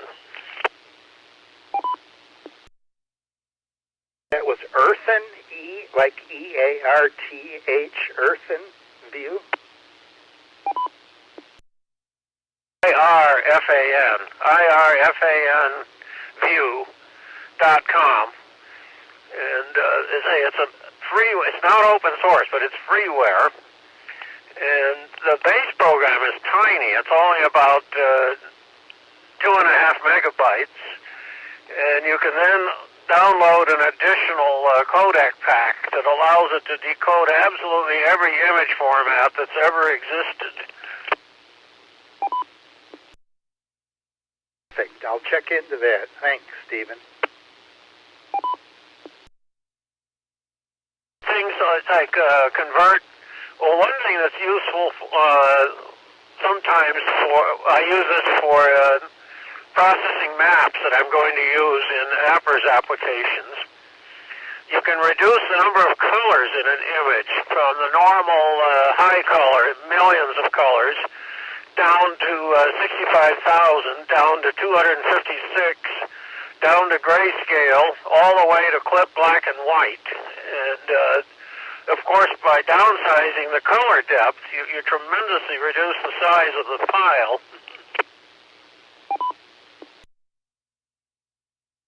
Okay, got it. Yeah, absolutely reduce it. I know how that works. It has twine hooks in it so that it can pull an image in from a scanner if you've got one and load it into the IrfanView main window. You can type text on top of a picture. And very importantly, very few graphics apps do this. When you choose a font and type text in, you can have the letters filled with a solid color and then an outline around each letter of a contrasting color, which when you're trying to type text on top of a photo with a wide range of different colors in the background, it almost never works to just use a single monochrome color for font. A single color for fonts.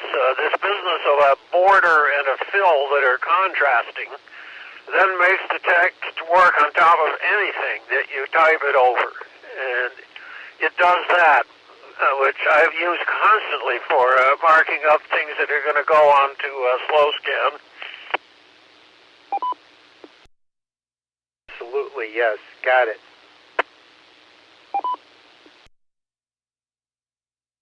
There's almost no limit to what IrfanView can do. It'll run slideshows, either by just selecting a whole directory full of pictures, or you can build a text file list of the images that you want displayed, and it'll then play the text file as a script and display the pictures one after the other, full screen with no borders or windows.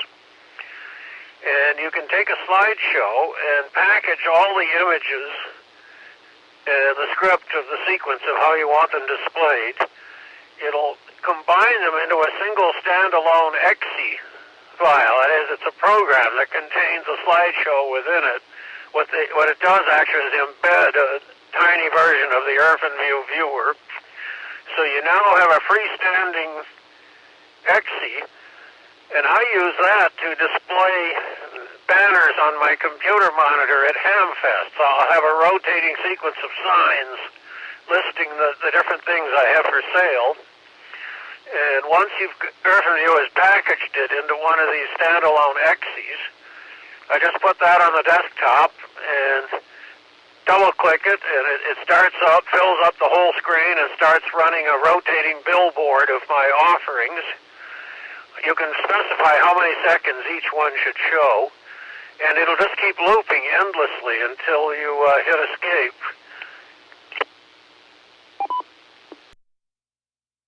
I'll definitely have to check this out. That's pretty cool, Stephen. For just rapidly viewing pictures in a directory, once you make it your default application for images, if you have a directory full of pictures that you want to review quickly, you just double-click the first one and it opens, either in a window or full screen, depending on what you want. And then each time you tap the space bar, it'll go to the next one, and the next one, and the next one, or the backspace will go to the previous picture. And so it's the utmost in simplicity for rapidly scrolling through a stack of pictures. And I've been using it for probably 20 years now. It was written by a Bosnian who was an engineering student at the University of Vienna, Austria, Erfan Skiljan. And he did it as a class programming project originally in computer science, and then threw it up on the university website, and it just took off, and it's now become a 30-year project for him, constantly updating the program every time new graphics formats come out, and it's on its own website now, earthenview.com. repeater. I'm definitely going to check this one out. Thanks, Stephen. I'm going to let you go. So you take care. This is KC8LOQ. 8LOQ, WA8LMF. Will be clear and listening.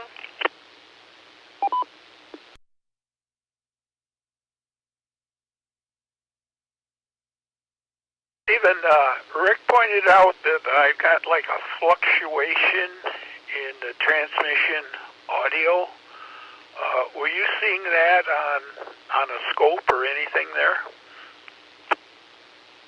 Actually, I wasn't paying any attention to it. Are you going in through the data port of the radio? No, I'm going in through the microphone. Okay, you've got FM pre-emphasis then, causing the higher frequencies to be louder than the lower frequencies. That's the problem. Well, I'll get up to date here eventually. I've got a 10-pin mini DIN cable and stuff. I'll get up to speed here. At least maybe my audio's the correct volume now. To the radio that you showed in the picture, which appeared to be a Yaesu 8900 or 7900 or a clone thereof, that has the classic 6-pin mini-DIN port, unlike the new Yaesus where they combine the mini-DIN and a serial port into a single 10-pin DIN. The FT8800. It's, that, I might just go that route too, because I've got mini-DIN cables that would plug right in there. And that would allow me to do slow scan on, UHF as well. Yeah, by the way, I've been monitoring that repeater you were talking about on UHF quite a lot now. It definitely has a lot more activity on it. And it comes in here full smash, so we could easily do SSTV there. I thought about it, and another guy down there said, "Oh, the guy that owns it," he says, "Oh, he would be happy to have you do something like that." So, yeah, I don't know. Maybe we should try it on that repeater. And I don't. I'm thinking now that it's linked to that Jackson repeater during their weekly net, and I think maybe it's on Tuesday night at 7 o'clock. Did you ever come up with that? No, I haven't listened at that particular time. Yeah, given that it's apparently a Yaesu fusion repeater, that means that it almost inherently has the internet connectivity to link to another system via the internet is almost effortless on that type of system. Would it have a C4 FM? It does. I always bridle when I hear that term C4FM, because all that means is a FSK system that has 4 different states instead of only 2. And there are several digital radio formats that use that 4-level FSK as its modulation technique. Generation 1, Project 25, and the first generation of DMR both also use that. So trying to use that term to identify Yaesu's proprietary protocol always bugs me. Sorry about that. I don't mean to bug you, but I didn't invent it and I didn't name it, so I'll just use what should I use? Yaesu's digital voice. I would say Yaesu fusion. Yeah, this 4-frequency FSK. What happens? This is direct FM. It's not audio tones superimposed on an analog FM carrier. The carrier itself can either be 800 hertz or 1600 hertz above the channel center, or 800 hertz or 1600 hertz below the center of the channel. And it's sort of like classic RTTY on HF, which shifts between 2 frequencies. The 4FSK shifts between 4 of them. In an analog FM receiver, what you hear is kind of a roaring noise, but if you look at the spectrum on a spectrum analyzer, or listen to it on an SSB receiver, you'll hear it twittering back and forth between 4 different RF frequencies. And so, because there are 4 different frequencies instead of just 2, like RTTY or classic packet,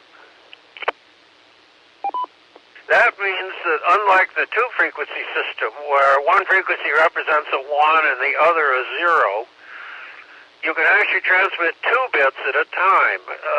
The 4 different carrier frequencies represent 00, 01, 10, and 11, so that you can transmit, for the same number of symbol changes per second, you can transmit twice as much data as with a simple 2-tone FSK system.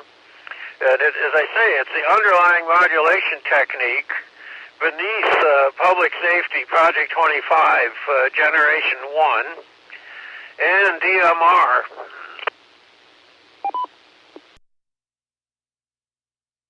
I'd like to try that on images sometime.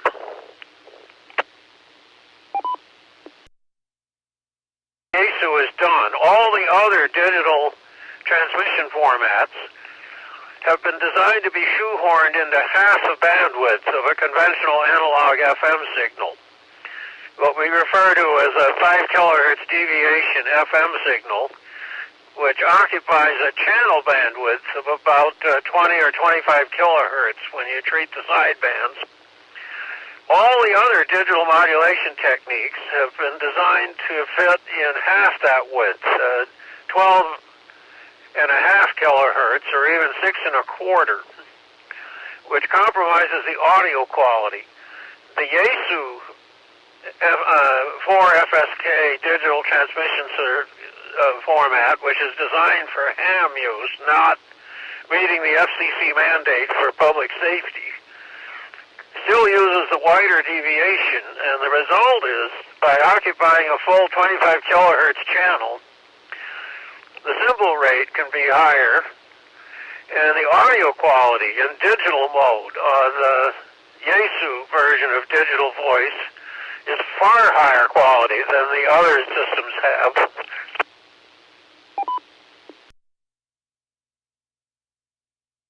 That's good to know. That's good to know. Maybe we can try some, what am I thinking here? No. Well, anyway, I'll think through that and figure it out, and maybe we can send some images on that UHF repeater, or maybe I'll contact the guy personally and ask permission. I think that would probably be appropriate. WHBCI repeater. Okay, yeah, actually that should be better than this repeater for the purpose, because the Yaesu System Fusion analog/digital radios and repeaters actually have a wider, flatter audio response than the traditional analog FM voice repeaters. So one should be able to handle higher data rates with no difficulty. Not that that's an issue in analog slow scan, but other modes one might want to try to run through it, like Vera data over analog FM. The bandwidth is greater and the passband is flatter, and the Vera should be able to achieve much higher throughputs than it does through the run-of-the-mill typical FM repeater. So we could use Vera for transmitting images on UHF? Because at its core, Vera is a error-corrected digital transmission format. Most of the time one thinks of it in terms of text data, typed from a keyboard or email, things like that. But data is data. It doesn't matter what it represents. And if you're using, there are two popular chat clients for Vera, keyboard-to-keyboard text chat, and both of them can also do file transfers. And if that file just happens to be a picture instead of a chunk of text or a Word document or a piece of email, you can transmit the picture guaranteed noiselessly and error-free as a Vera file transfer. The significant thing about Vera is it's adaptive. Depending on the error rate that it's experiencing, it will gradually up the transmission rate. And if you go simplex or through a repeater that has a very wide, flat audio response, Vera can get much higher transmission rates than classic packet through the same repeaters. Even the most basic version of Vera can get data rate through an analog voice channel, can get a data rate higher than 9600 baud packet. And if you have a really flat passband, it can actually achieve data transfer of over 22,000 baud on FM.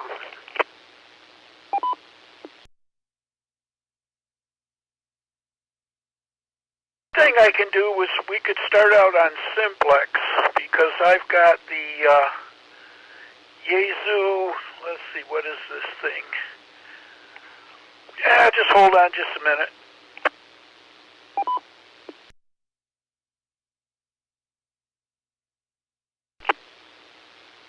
thing that's critically dependent to achieve the highest speeds on VARA data transmission is your sound card interface. It has to have an audio frequency response that can go out to 5, 6, 7,000 hertz. That is much wider than the normal voice frequency range of up to about 3,000. It'll work in a narrower audio bandwidth, but you won't get the higher speeds.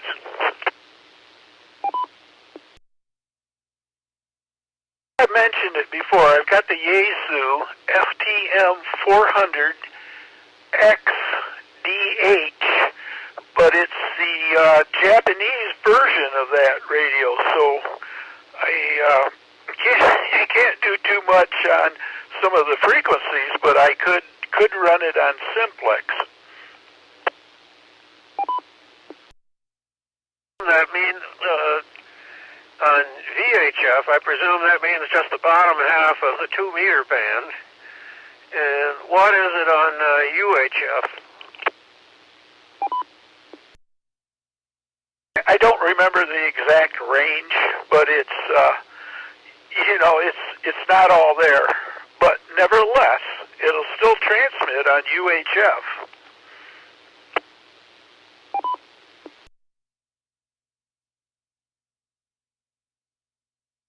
But say in the U.S., we have 30 megahertz on UHF from 420 to 450. In most of the rest of the world, they only have 10 megahertz, and it starts at 430 to 440 in most places. So it's 10 megs below our customary FM voice band.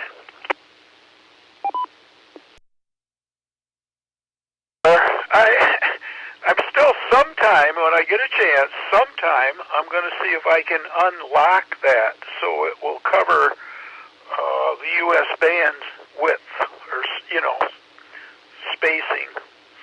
I'd like it to have the full VHF and full UHF ability.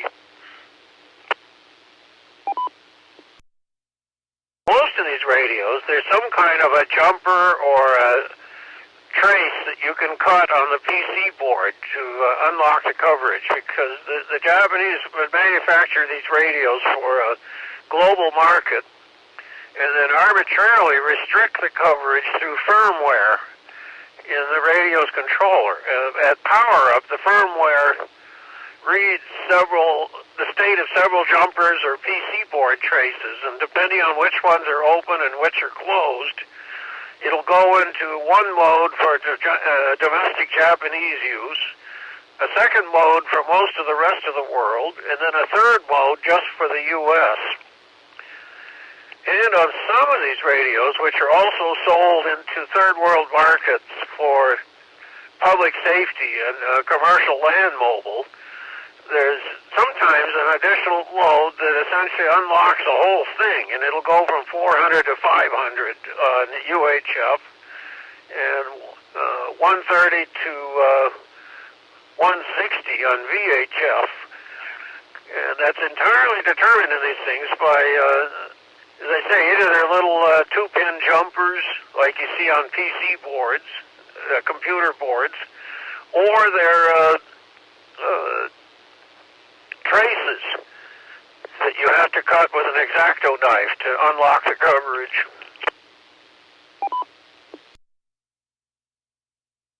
There we go. Down another rabbit hole. Well, I'll have to, get on the internet and see if I can find out how to basically just unlock it.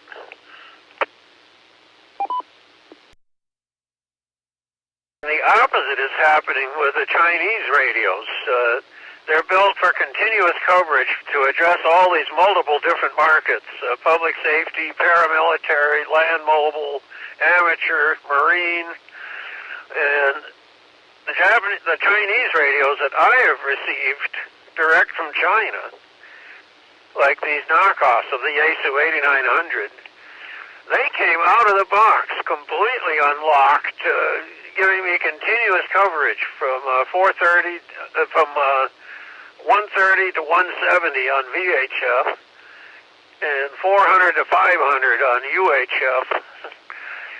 The ones you are imported into the U.S. by an official distributor come out of the box locked down. But if you buy them overseas, they're totally unlocked.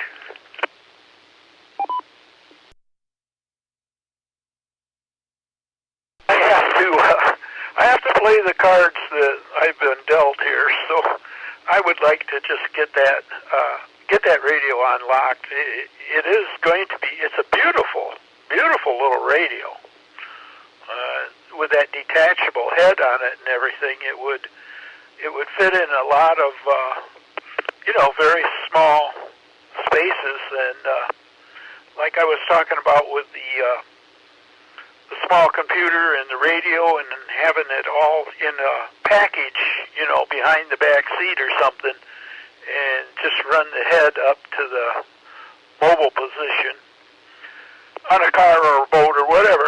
It would really make me happy to have it in a small package and fully functioning. WHBCI repeater. True of that Yaesu you sent the picture of tonight. The head pops off of that, and you only need a 6-conductor RJ13 phone cable to separate the head from the chassis.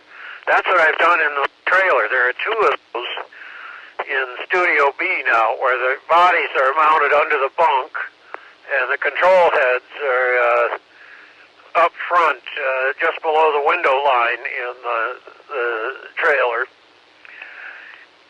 So, that's the way to do it.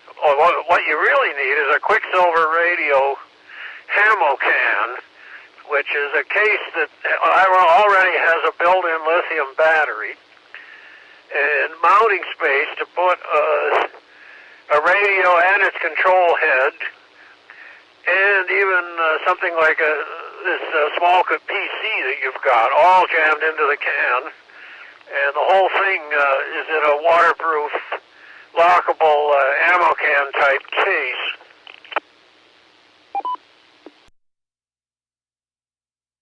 My own enclosure, all fabricated, but I've got other ideas too. So I would like something that also has cooling capabilities.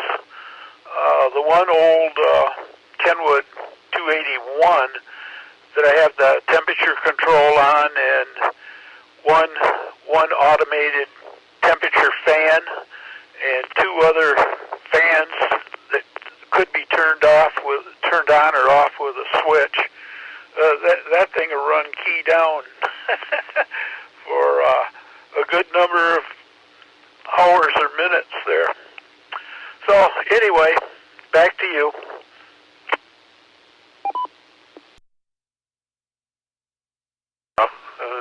I'm actually watching activity on the other side of this 8900. The 443.875 is on there. I just have the volume turned down. One of the main annoyances of this Yaesu quadbander is that there's only one audio system and speaker out, so that both bands come out of the same speaker if there's activity. So normally when I'm using one band, I have the other one turned all the way down so I don't get its audio.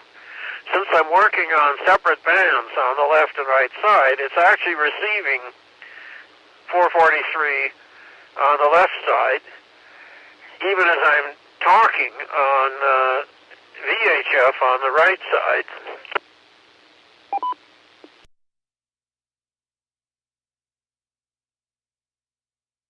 Stephen, well, I think I told you I go to bed kind of early and then get up early. So it's getting close to the time, I guess. Let me see what time it is. Oh, yeah. It's about time I better wind it up for the night. It's always a pleasure talking with you, Stephen, and you give me some great ideas, and just now I just got to find time to sort all this stuff Hey, did you like the idea of the David Clark helicopter headset?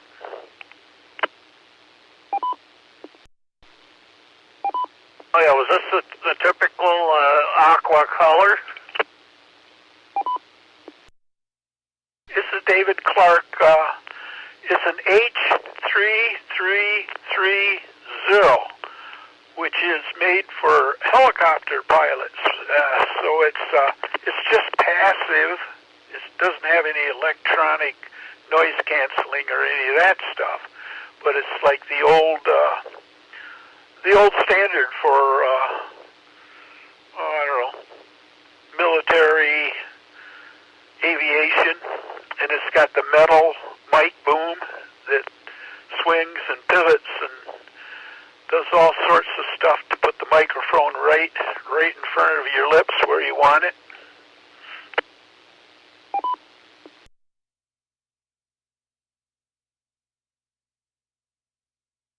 Did you get the mic, or just did it come with the mic, or just the boom? Complete, coming with the mic, and it was $25 at MSU Surplus. So I just went ahead and got it. I looked it up on the David Clark web page, and all the parts, everything right down to the screws and nuts and the foam ear pads and all that stuff. All the parts are still available for it. To determine what kind of mic element is in the thing. Some of those really old ones had carbon elements instead of dynamic, which produces a lot more audio output, but they sound awful. Dynamic mic.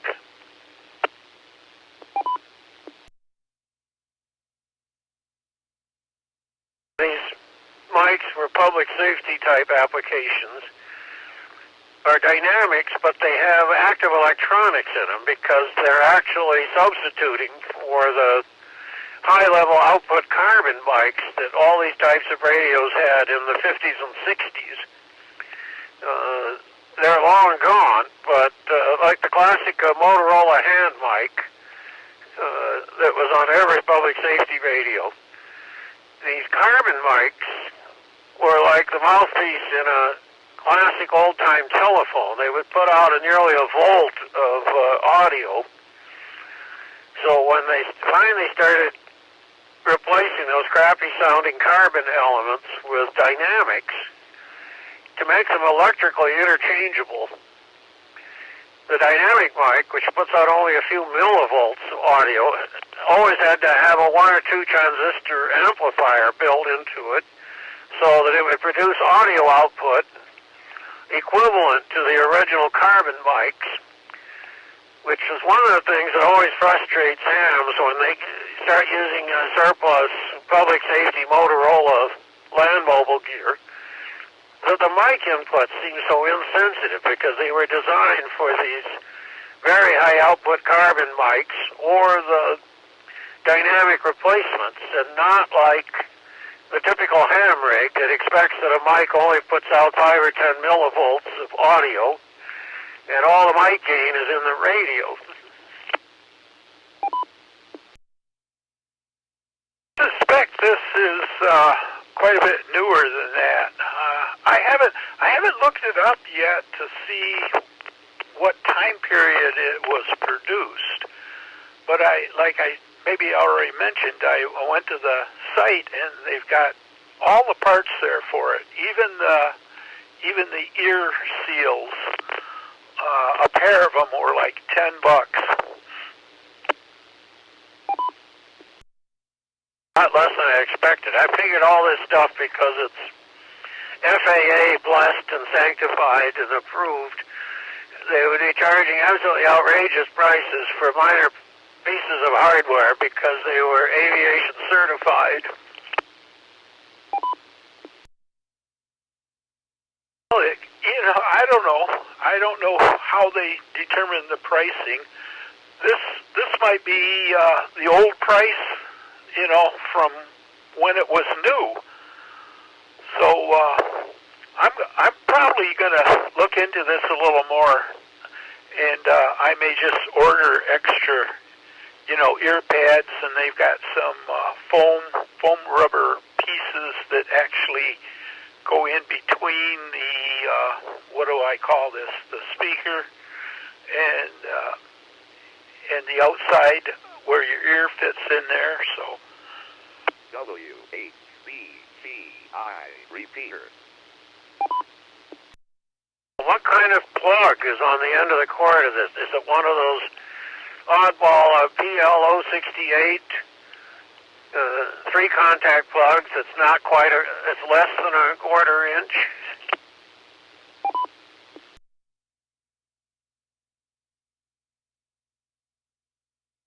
What kind of plug it has on it? It is a 3-pin plug. Well, it has 3 holes in it, and it's green. It's like, I don't know the name of it, I guess. Doesn't come to mind right now. Very common on the aviation gear was this series plug that was a PL-068, and it looks like a 3-conductor quarter-inch headphone plug, but it isn't. It's slightly smaller in diameter. It used to be absolutely maddening on the Collins S-line ham gear, because that ham gear, having been created in an aviation-oriented facility in Cedar Rapids, Iowa, they used that 068 plug that nobody else in the ham world used. And so you had to make up adapters or buy Collins outrageously priced hand mics that came with that plug. That used to drive us nuts in Vietnam when we had the S-line gear and the KWM-2 and the Mars stations, that nobody else's audio hardware would plug into the Collins. This is the Amphenol plug, 3-pin, green in the center, and the one I've got is female. But I've got a lot of mic cables and stuff like that. I'll just have to figure out. What I got to do is figure out the pin out on it, I guess. And it has the ability to disconnect the microphone on the side of one of the headsets there, So I could unplug the microphone and then kind of do a pin out on it. Okay. Somewhere in my junk box here from my days at Collins in Cedar Rapids, I still have some of those PL068 aviation/military plugs, if that's what you need to mate with it. But, you haven't hooked it up to a radio and tried it yet, have you? No, I just got it Friday, and the only thing I've done is the research on the model number and the parts, and I don't know, it says, it has a dynamic microphone, and it had a chart in there on the attenuation on different frequencies, so I'm having fun with the headphones, or the David Clark headphone set right now. With a lot of things I could be doing, but not enough time. I'm wondering if possibly the dynamic element has a transistor preamp inside it. If so, the way that worked in the past, because it was emulating a carbon mic, in a carbon mic, you actually had to supply a DC current, 345 volts, through the mic element. And instead of acting as a generator like a dynamic mic does, the carbon mic acted as a variable resistor when sound hit it. And the result was you actually had to have bias voltage on the mic line coming in from the radio. That powered the carbon mics, and then when they went to dynamics, the 1 or 2 transistor preamp was set up inside the mic the same way to expect DC voltage on the mic audio line to power it. So I'll be curious to see if this thing is truly a passive dynamic, or whether you're going to have to kludge up some arrangement to provide DC bias on the mic audio line to get anything out of it. Look into that. It came with like a pop guard. If you call it a pop guard, it looked like somebody cut a thumb off a pair of just cloth gloves, black ones, and slid it on over top the mic, which I guess would work okay. But they've got one online that slides on over it, and that was really cheap too. It was like $3.50 or something. So, but here's the thing: that when I looked at the mic, it does have a piece of electrical tape around the mic part there. I didn't unwrap it, but on that it'll tell the name of the mic that's on there. So I guess I just have to stay tuned and do more research on it.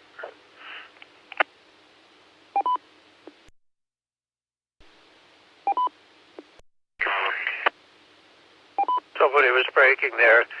Yeah, I would guess that if it's that probably that the thumb over the mic is what makes it super close talking, where you practically have to eat the mic to minimize the amount of background noise that gets picked up.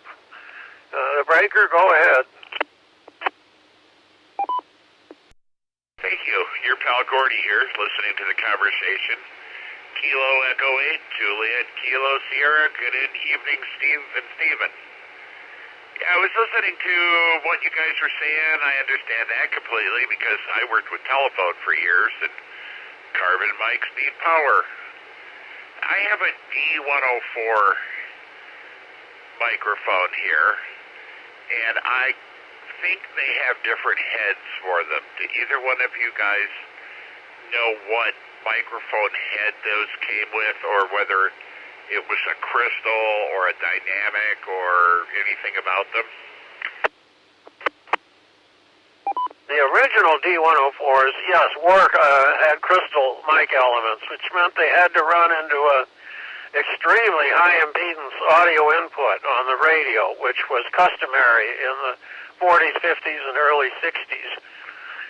The later ones, the interchangeable heads, the later ones did come with a classic passive dynamic element that would work into much lower load impedance in the radio.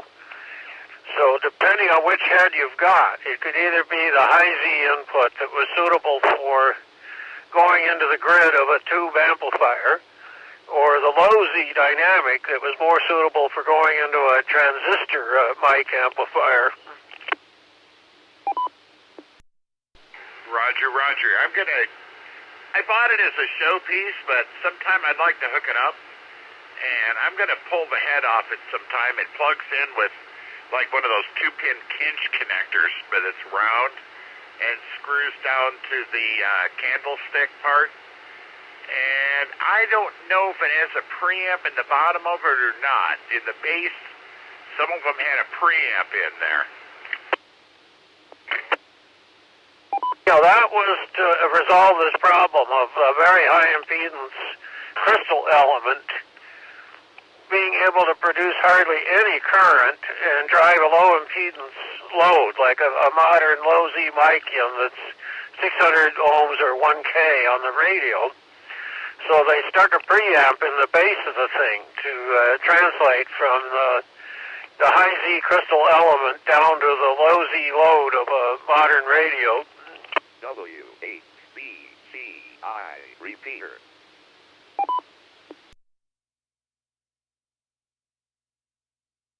Pulled it down from the shelf. I'm going to take a look at this thing.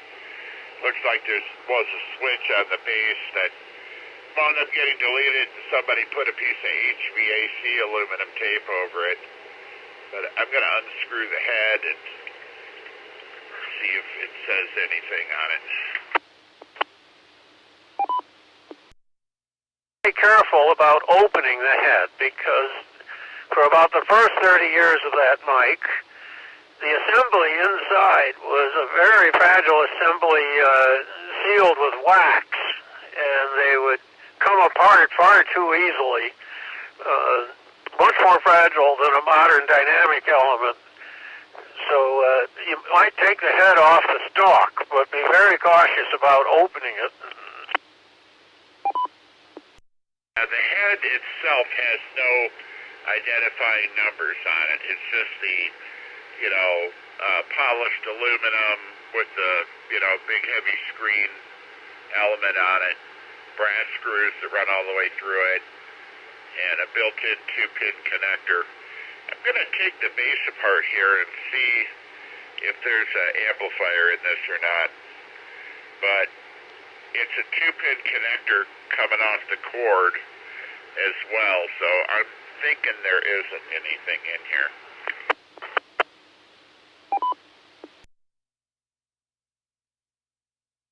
It would have to be at least 3 contacts, so you have a ground/common, audio hot, and then a push-to-talk line coming out of the plug. Yeah, you may be right. I'm not counting the shield. It's just a 2-pin, and then there's probably a shield, so you're probably right about that. Hang on a second. Let me run a screwdriver here.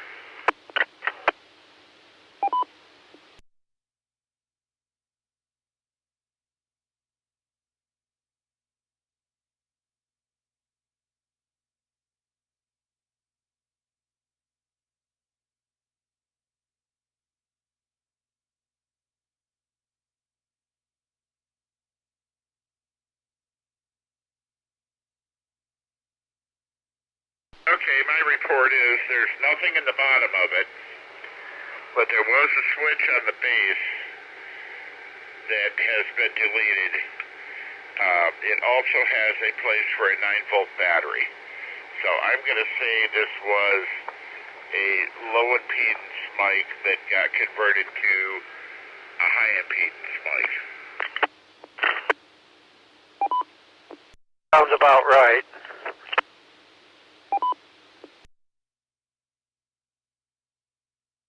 Also has a hole in the bottom where a potentiometer used to be that's gone too. So I just bought it as kind of a novelty thing to put on the workbench, not to ever really use it.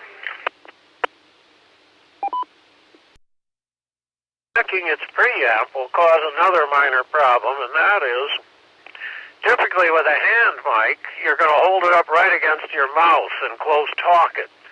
But a desk mic like that, you have a tendency to sit back a foot or two and address it. And without the preamp, the thing may not be sensitive enough for that. You're going to have to get up close and eat the mic.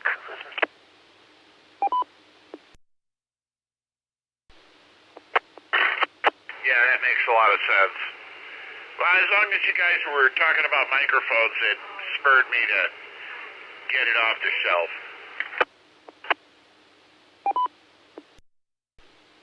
That mic, some hams had them in the 50s, but overwhelmingly that mic has become symbolic of CB radio, where it was the status symbol among CBers. And toward the end of its run, they started doing special edition ones that were silver and even gold-plated and had an eagle engraved on the back. The golden eagle was sort of the ultimate version of that mic. A guy that had a Browning CB radio, and he had a D104 mic, and the Browning had a separate transmitter and receiver, and you could, it was like early capacitor tuning or something. I don't think it was varactor diode, but there was a tuning dial on the front. and I think you can get actually in between channels with it, but he had one of those gold-plated microphones, and I remember he had a homebrew amplifier that used about a dozen 6DQ5 horizontal output tubes. He ran it into a Moonraker antenna. Boy, you could hear that guy a million miles away. Do you ever hear about the Browning ping? When you would key up, there was a very distinctive noise that a relay switching the antenna transfer from the receiver to the transmitter would make. And if you had a D104 with the gain cranked up, because you were talking at it from 2 feet away, you could hear that relay. It was a very distinctive sound that told the whole world that you were running a Browning. Yeah, I remember that, actually. So that ping came from the relay kicking in and not an internally generated noise? It was strictly mechanical from TR. Okay, yes, that's the way I remember it.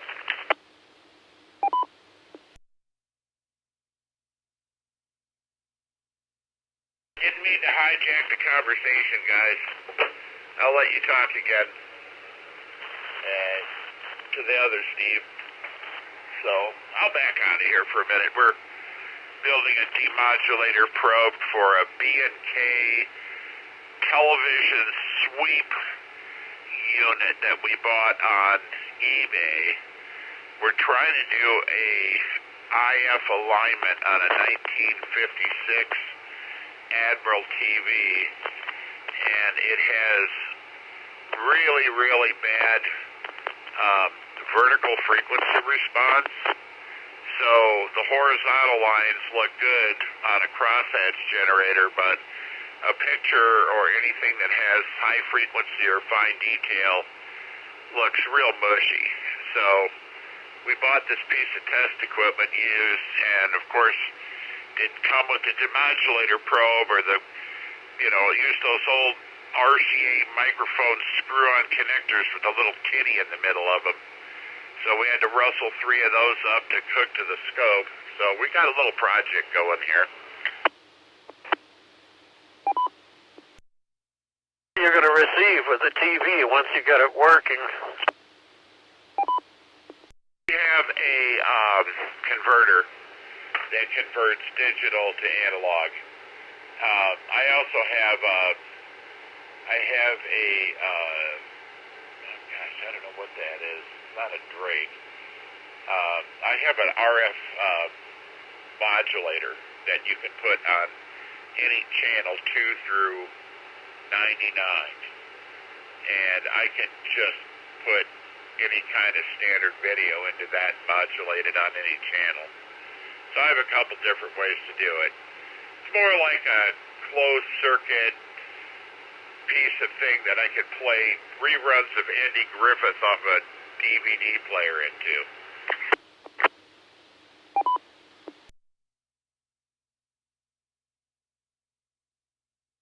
Okay. So it will be a showpiece for classic analog TV. Then I think, I have a couple of those Channel Master digital to analog converter boxes here back from during the period before 2009 when the transition to digital started. And as far as I know, they still work, but I don't have any analog TVs to run them into.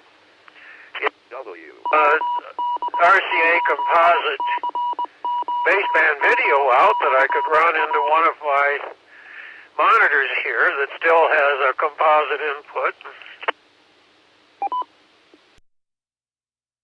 Yeah, we got this TV from the other Stevens uncle's house you were talking to, and he was an electronic hoarder, and when he passed away, we spent days over there helping clean out some stuff, and my brother spent a total of 18 months on and off on that project, collecting. The guy's house was just stacked floor to ceiling with anything from the 20s, 30s, 40s, 50s, and 60s in electronic stuff. So we inherited a few righteous pieces of equipment, and I'm working on we got a 1956 Admiral portable TV. They call it portable because it's got a handle on it. 10-inch.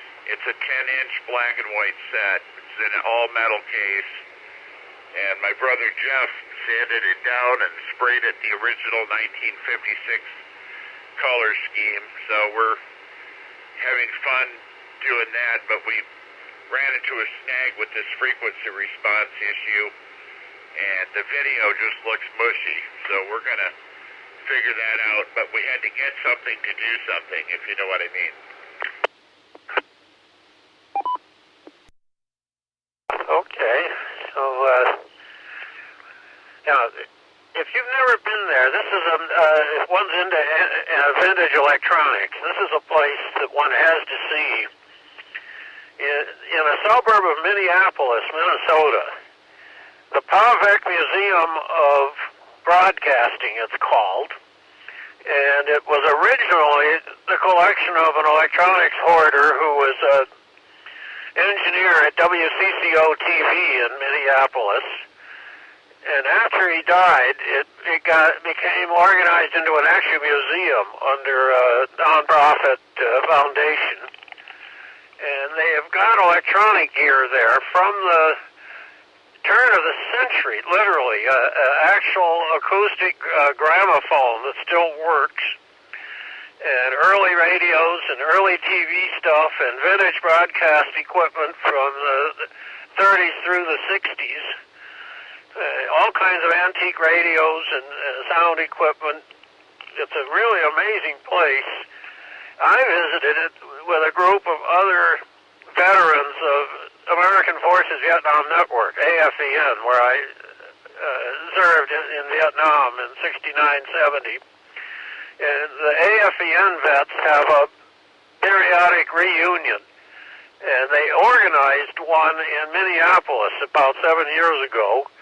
And as a side trip, the whole crowd of AFVNers went to this museum. It's a really amazing place. As I say, anybody that's interested in vintage electronics needs to see this place. Sounds very interesting. Yeah, my brother likes working with tube stuff, and I'm more of a solid state guy, but I don't know. I think Jeff came up with, he must have 50 portable radios he got from the other Stevens uncle. And, we've been poking them out about every, third or fourth night we'll complete another one. And we've got some really righteous cable radios. Unfortunately, we bought one, my brother bought one off eBay, and it wound up being a farm radio. And he did have a power supply to connect it to, but it uses five sources of voltages. And it uses 135, 67 and a half, negative 7 volts, negative 4.5 volts, and the heaters for the tubes are critical that you run them in 2 volts because they're not heated cathodes. The heater is the cathode in the tubes that are in this thing. Yeah, directly heated. Directly heated, they call it. And I looked into getting batteries for it, and my God, you could take 91.5 volt batteries and solder them all together. And we looked at some lithium batteries, rechargeables, but you're going to spend $150 on a battery pack for this thing.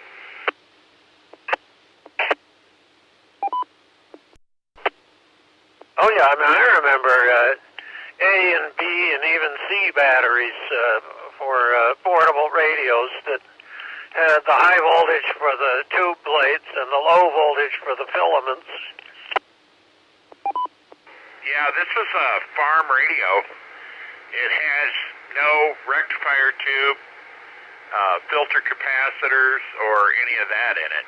It's all run just strictly from batteries. We did hook it up last night, and it does power up and work, but we weren't going to go ahead and change all the coupling capacitors in it.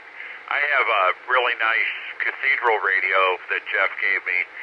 It's a Philco, and we rebuilt that. We changed all the electrolytics and all the coupling capacitors in it, and we did a alignment on it, and it works pretty good.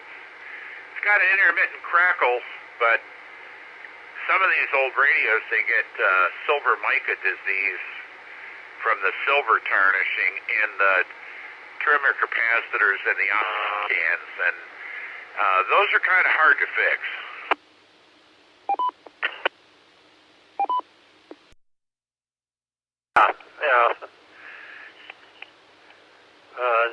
Another place, if you want to see antique radio and electronics equipment on a grand scale, if you go to Dayton, take the drive about 35 miles south down I-75 to Bethany, Ohio, which is the former Voice of America transmit site that's now a museum. And a lot of the huge transmitters and other electronics from the VOA are still there, plus a lot of other interesting stuff, and it's definitely worth taking a half-day getaway from Dayton to go see. I'm not going to go this year, but I'm going to go next year, so I'll probably catch it down there next year. I didn't plan this year good enough to, losing my leg. I don't know if you knew, but I had a blood clot and I lost my right leg, and that slowed me down a little bit. Not too much to not play ham radio, be on the board of directors at the club and still putz around down in the shop, but my mobility is a little less than it used to be. Over. RQS.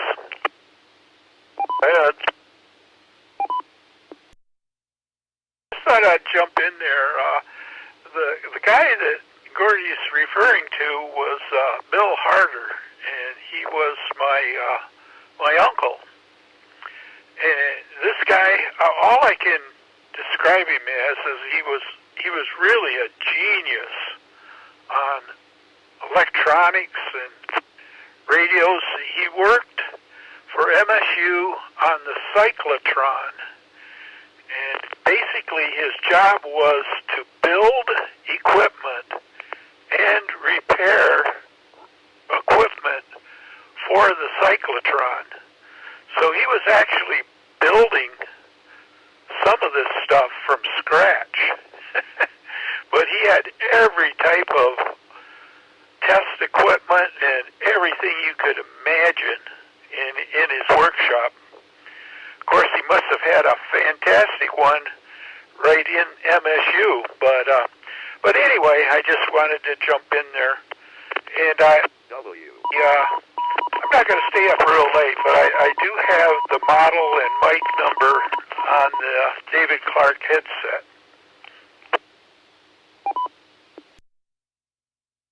You guys have it back for a minute. KE8JKS, I'll be standing by.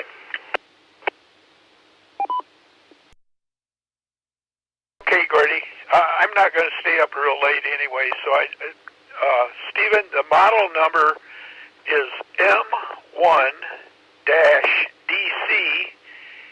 Amplified Dynamic Mic.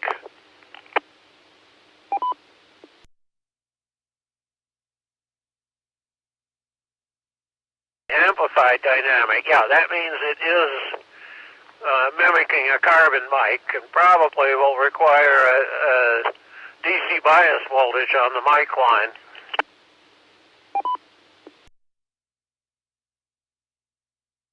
Yeah. So, I wonder how it gets there.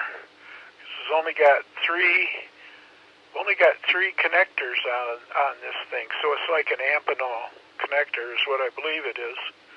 So one of those must be carrying some bias voltage, but there should be a line coming back from the mic, and there's got to be a line going to the speakers or whatever the dynamic thing is inside the headphones that radiates sound, you know. So all that is on three plugs.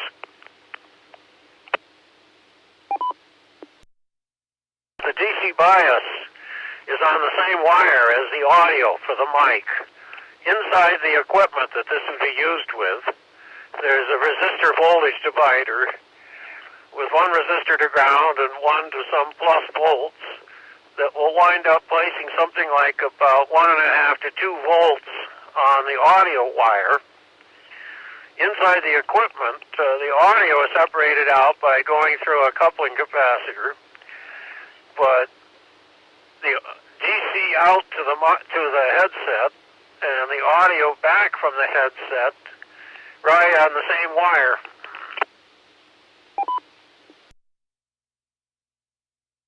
Really? So it's like receiving and transmitting at the same time, or not simultaneously? Simultaneously, because in order for the mic to function, it's got to have a few milliamps of DC current flow going through it. So almost certainly that's what it's doing, which means if you're going to use it with modern ham gear that does not provide a DC bias voltage, footnote, some ICOM radios used active hand mics and had DC power on the mic wire, but normally that's not done in ham gear. You'll need to make up some kind of an interface box between the headset and normal ham gear that can provide that DC bias. This is not unlike the mic inputs on computers, where you have DC voltage on the mic wire to power these electret condenser mics that are common with computers. Okay, so I follow that. So would I be able to, like use this on a mic input jack on, say, a Dell laptop? Be able to, though I think that the voltage on these electret mics was higher. This is just like the carbon mics that this thing is emulating, or what you used to have on landline telephones, where you typically had several volts of DC on the phone line, which would power the carbon mic and the handset, and then the audio from the handset goes right back out over the same line.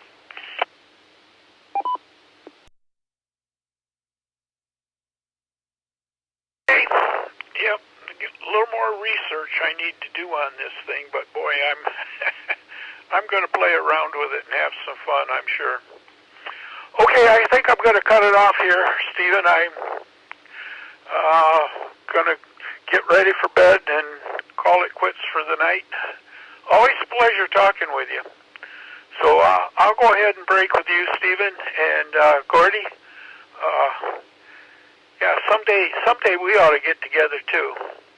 But I just wanted to drop in and tell you who my uncle was and what he did. So he had some input on keeping the cyclotron running, apparently. W8RQS 73. Stephen, Gordy here again before you go. I wanted to also add, my brother interjected that the Lansing State Journal did a write-up on your uncle. He built a TV when he was like 19 years old or something. And boy, oh boy, did we ever have fun going through all his stuff. But the guy that bought the house after almost a year couldn't get it all cleaned out. The attic of the garage and the attic of the house itself, the rafters were sagging from all the weight of the stuff that he brought home from MSU salvage. So I just thought I'd mention that LSJ did a write-up on Bill once upon a time. And yeah, you can come over here sometime and I can help you build that interface, a 2-transistor amplifier that'll convert it from high impedance to low. And I need to do basically the same thing with this old D104. So, okay, I'll let you go. KE8JKS, I'll still be here for a minute.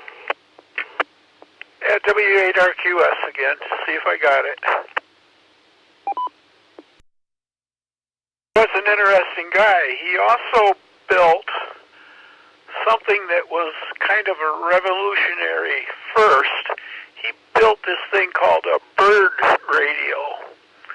And it was so small, you could attach it to a bird. And I remember that, but he must have done all kinds of stuff. I didn't know he built a TV at a very early age, but I certainly knew he knew how to repair TVs, and man, he was just crazy into stuff. There wasn't much he couldn't do, but he had only a novice license as a ham radio operator because he just, for some reason, he just couldn't learn code very well. But the electronics, everything, no problem to him. W8RQS, and I'll say 73 again. Bye-bye.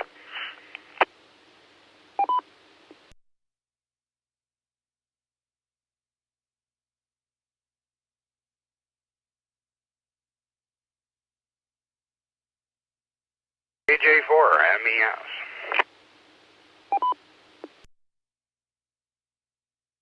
K4, MEM, KE8, JKS, go ahead, sir.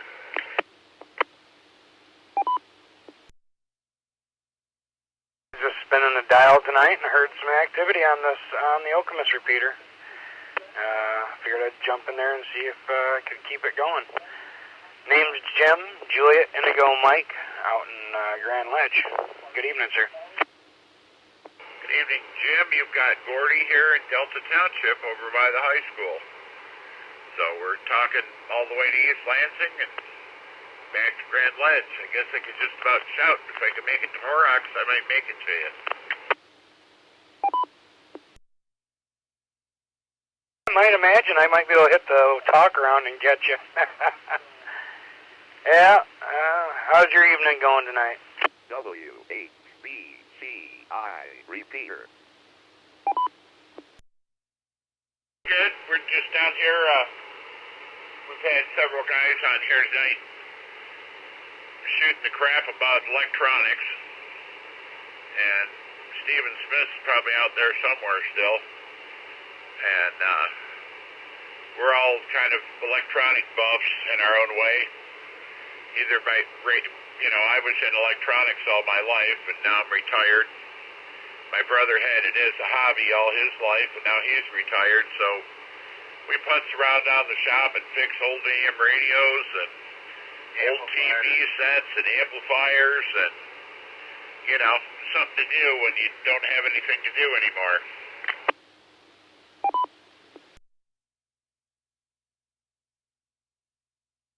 Well, I'm only vacationing in that realm. I've been on a 2-week layoff right now, so I'm sitting here kind of sitting around at night like, okay, what's to do? And I finally found some activity, so I figured I'd jump out here.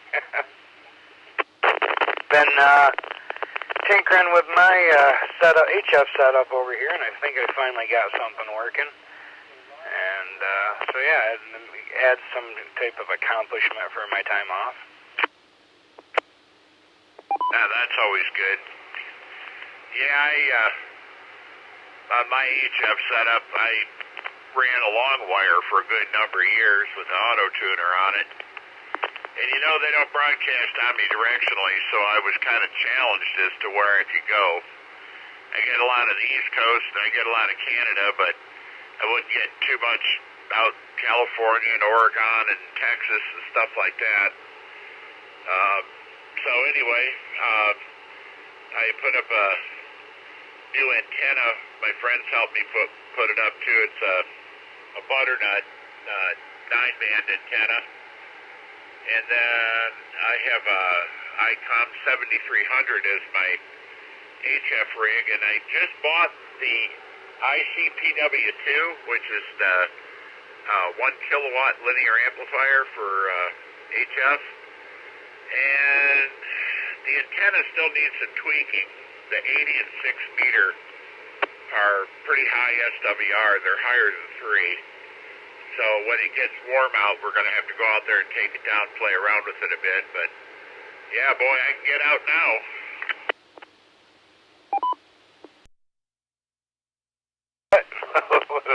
with a kilowatt there, yeah, that'd be awesome. Yeah, I'm running a long wire right now too. I really don't have the ability to do much else than that.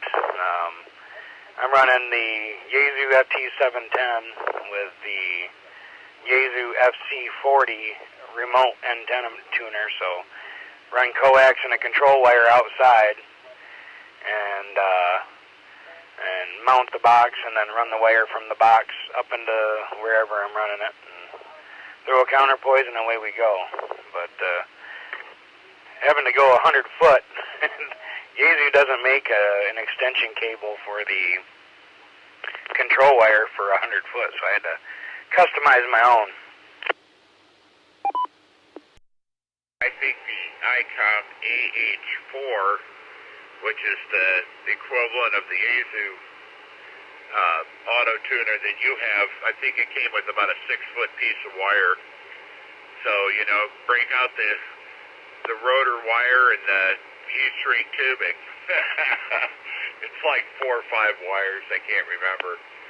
But I used that auto tuner on the long wire, and it did a pretty good job. It tuned the SWR right down to almost nothing. But I found this new linear has, boy, it's got a hell of a tuner inside of it. Man, that makes the SWR go down to not even readable.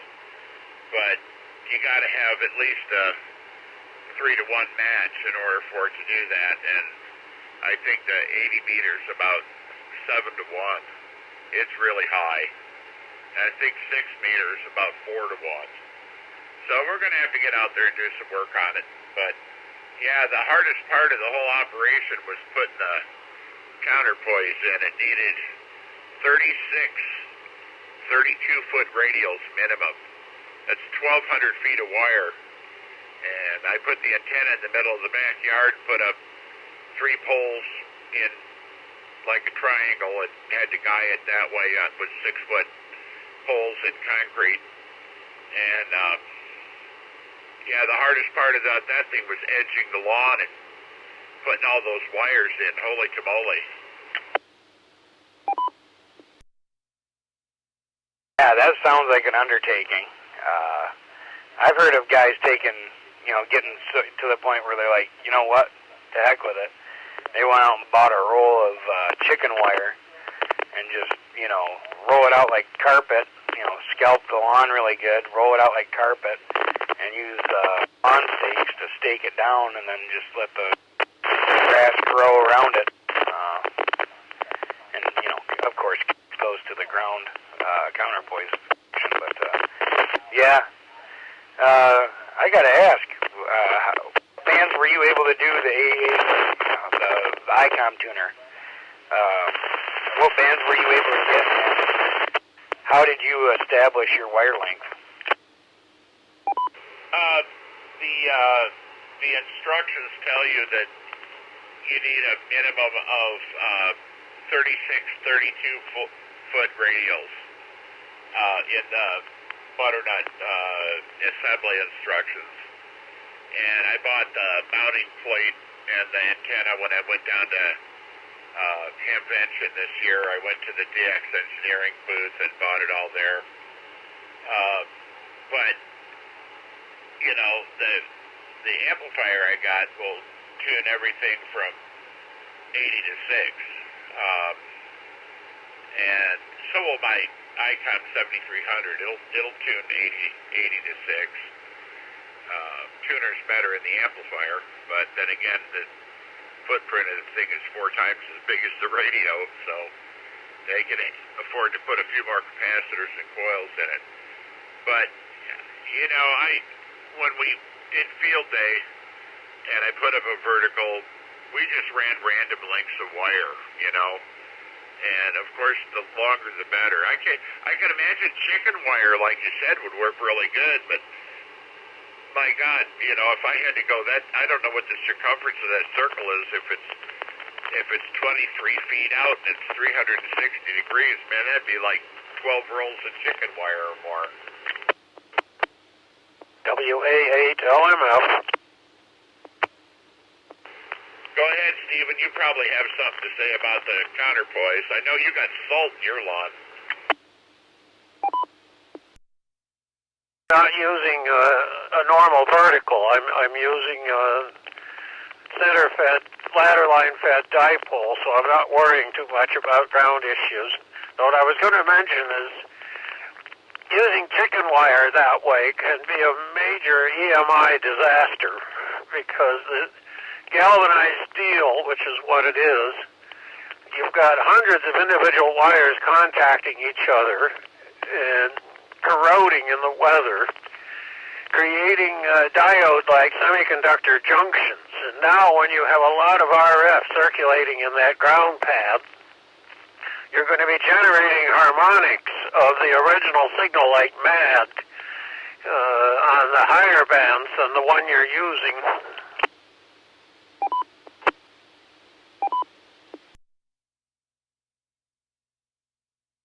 Now that's some interesting stuff.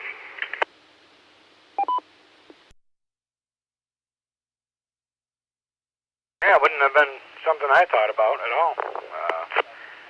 You know, in my mindset, it would be one piece of metal bound down there, essentially. Okay, that's interesting information. Now, it will act like one piece of metal for about the first 2 months, and then as it gradually starts corroding from rain and snow and sulfur contaminants in the air and stuff, it'll quit acting like a single sheet of metal and start acting like a whole bunch of semiconductor junctions instead. So it's fine as a temporary setup, like at field day, but I would not want it in a permanent installation.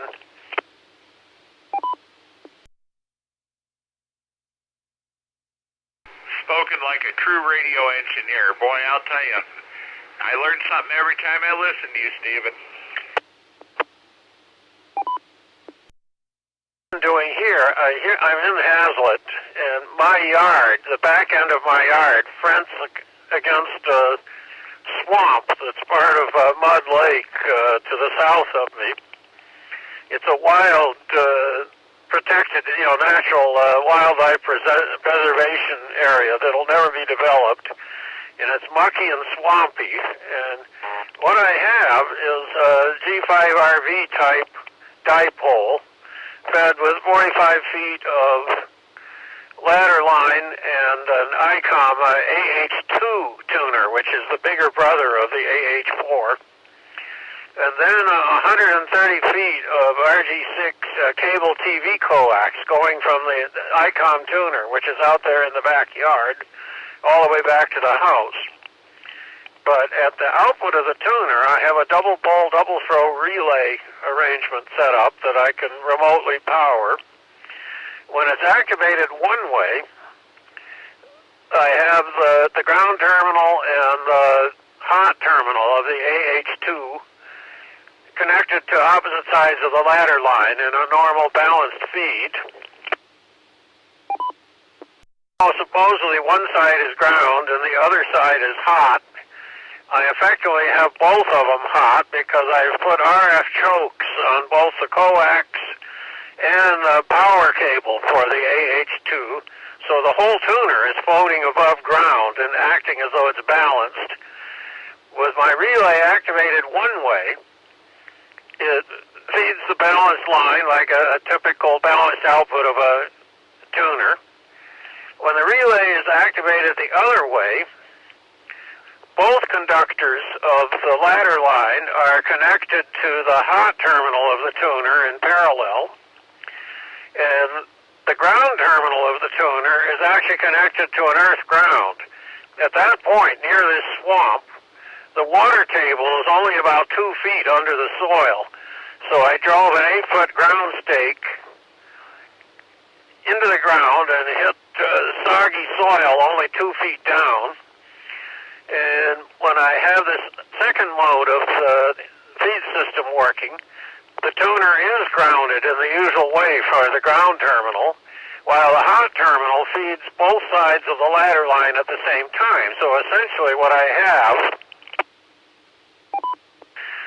is a 40-foot vertical with an enormous flat top at the top of it. And it's almost textbook perfect what happens. When it's fed in the dipole mode, balanced, you'll have high angle radiation that works well on 40 and 80 and 60 meters. When I activate the thing the other way as top-loaded vertical against ground, now I get very low angle radiation, and the higher bands, 20, 15, 10, come alive. And AM broadcast reception, DX, daytime AM broadcast reception, DX, when it's in the vertical mode, I can hear these 500-watt daytimers in the Upper Peninsula. When I flip it to the dipole mode, they totally vanish in the daytime. I call this thing my dual mode dipole, and it works very nicely.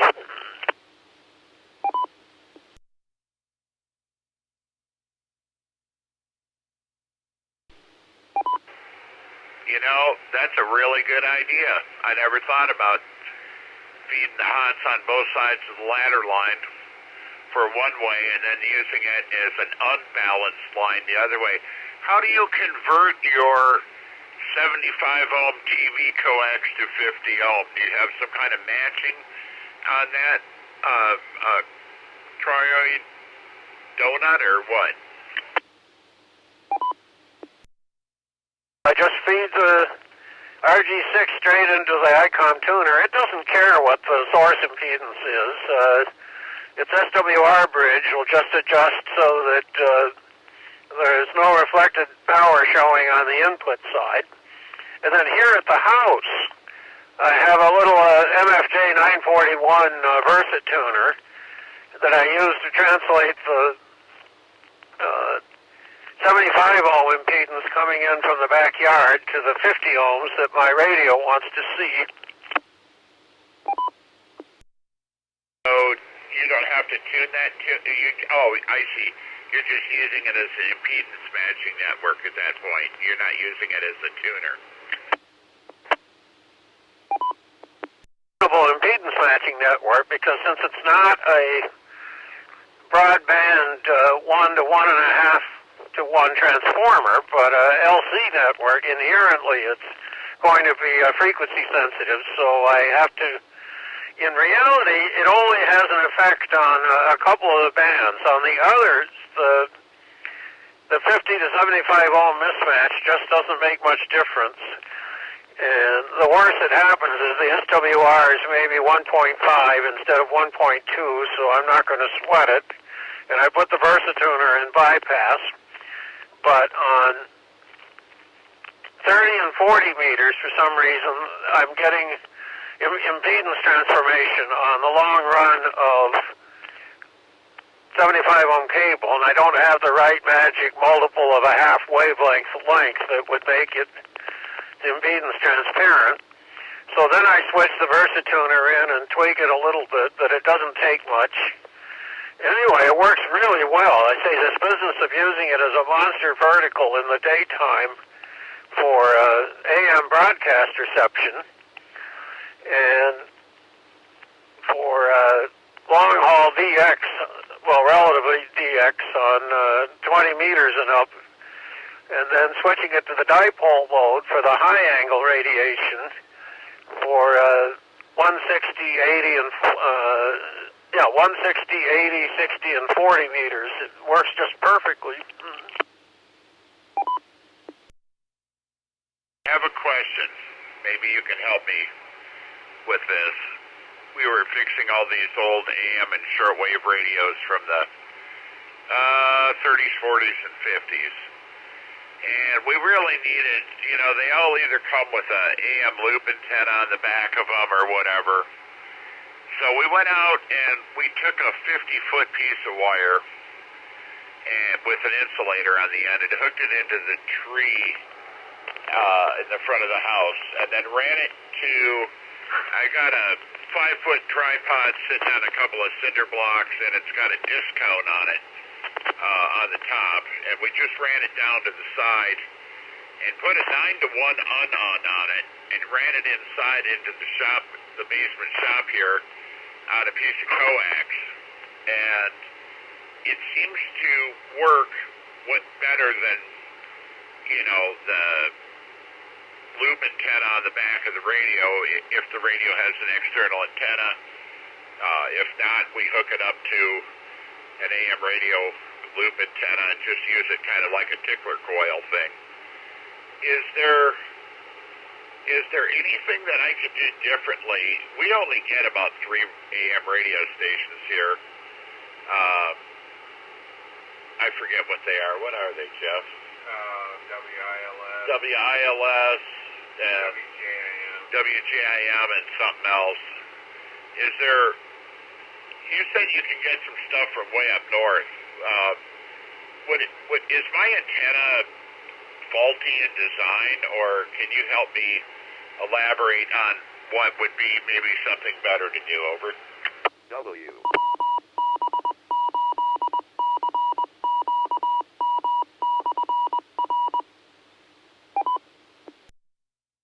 Well, first of all, there's all this mysticism about 9-to-1 on-ons. That's only going to have an effect if the end of the wire is presenting a very high impedance at the frequency of interest.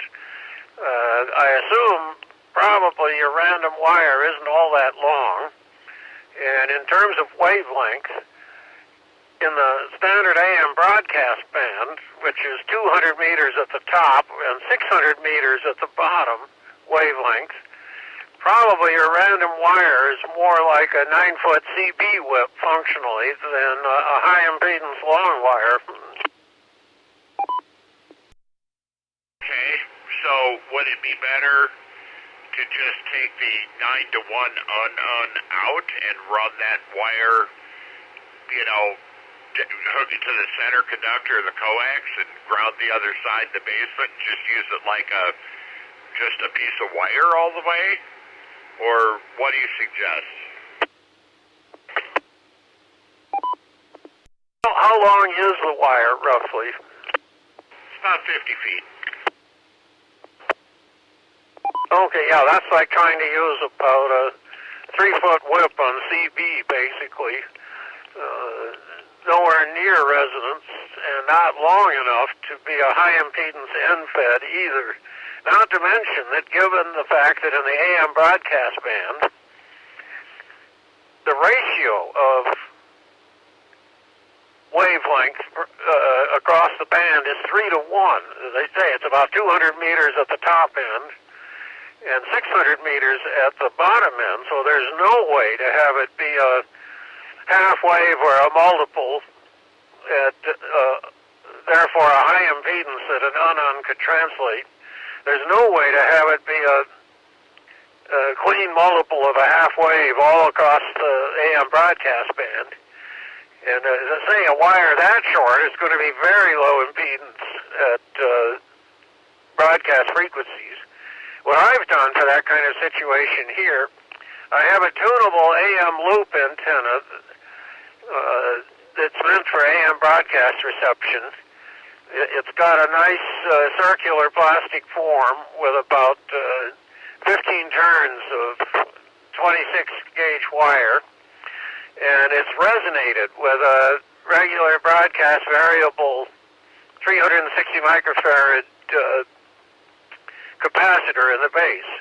And then in turn, it's got a coupling loop that's just one turn that comes out to an RCA jack. So the loop is a high impedance resonant tank circuit but you couple out of it a very low impedance value that goes to the radio that you're using it with. Well, what I did is take a random wire, which in my case was about 75 feet, twisted it through this loop a couple of times, and then ran it to ground. So essentially I've got a very low impedance wire antenna that's being coupled into this high impedance resonant tank, and then coupled out of the tank by a second low impedance loop to the radio.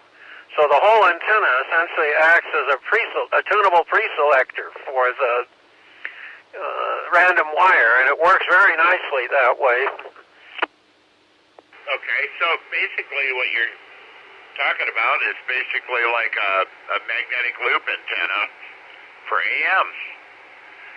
My brother Jeff built a really nice one that took him, he's a woodworker, and he built one that's about 4 foot square. 4-foot box AM loop antenna. 4-foot box AM loop antenna, he said. And it's got a motor drive, 10 to 365 picofarad variable on it. And he can actually adjust not only the direction, he's got an antenna rotor motor on it, and and then it's got a slow speed that he can adjust, put it in slow speed and fine tune the thing. And you can have 2 radio stations on the same frequency and null one completely out.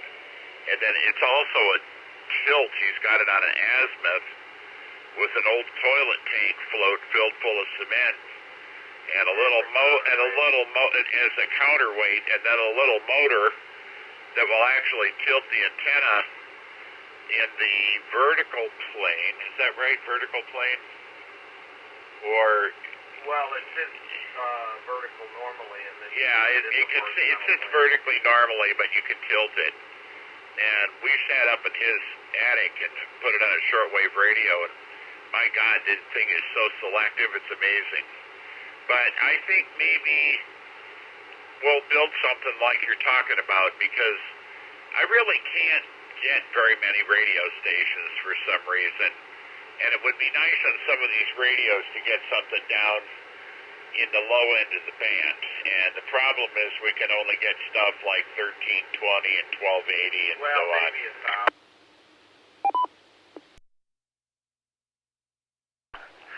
Yeah, good.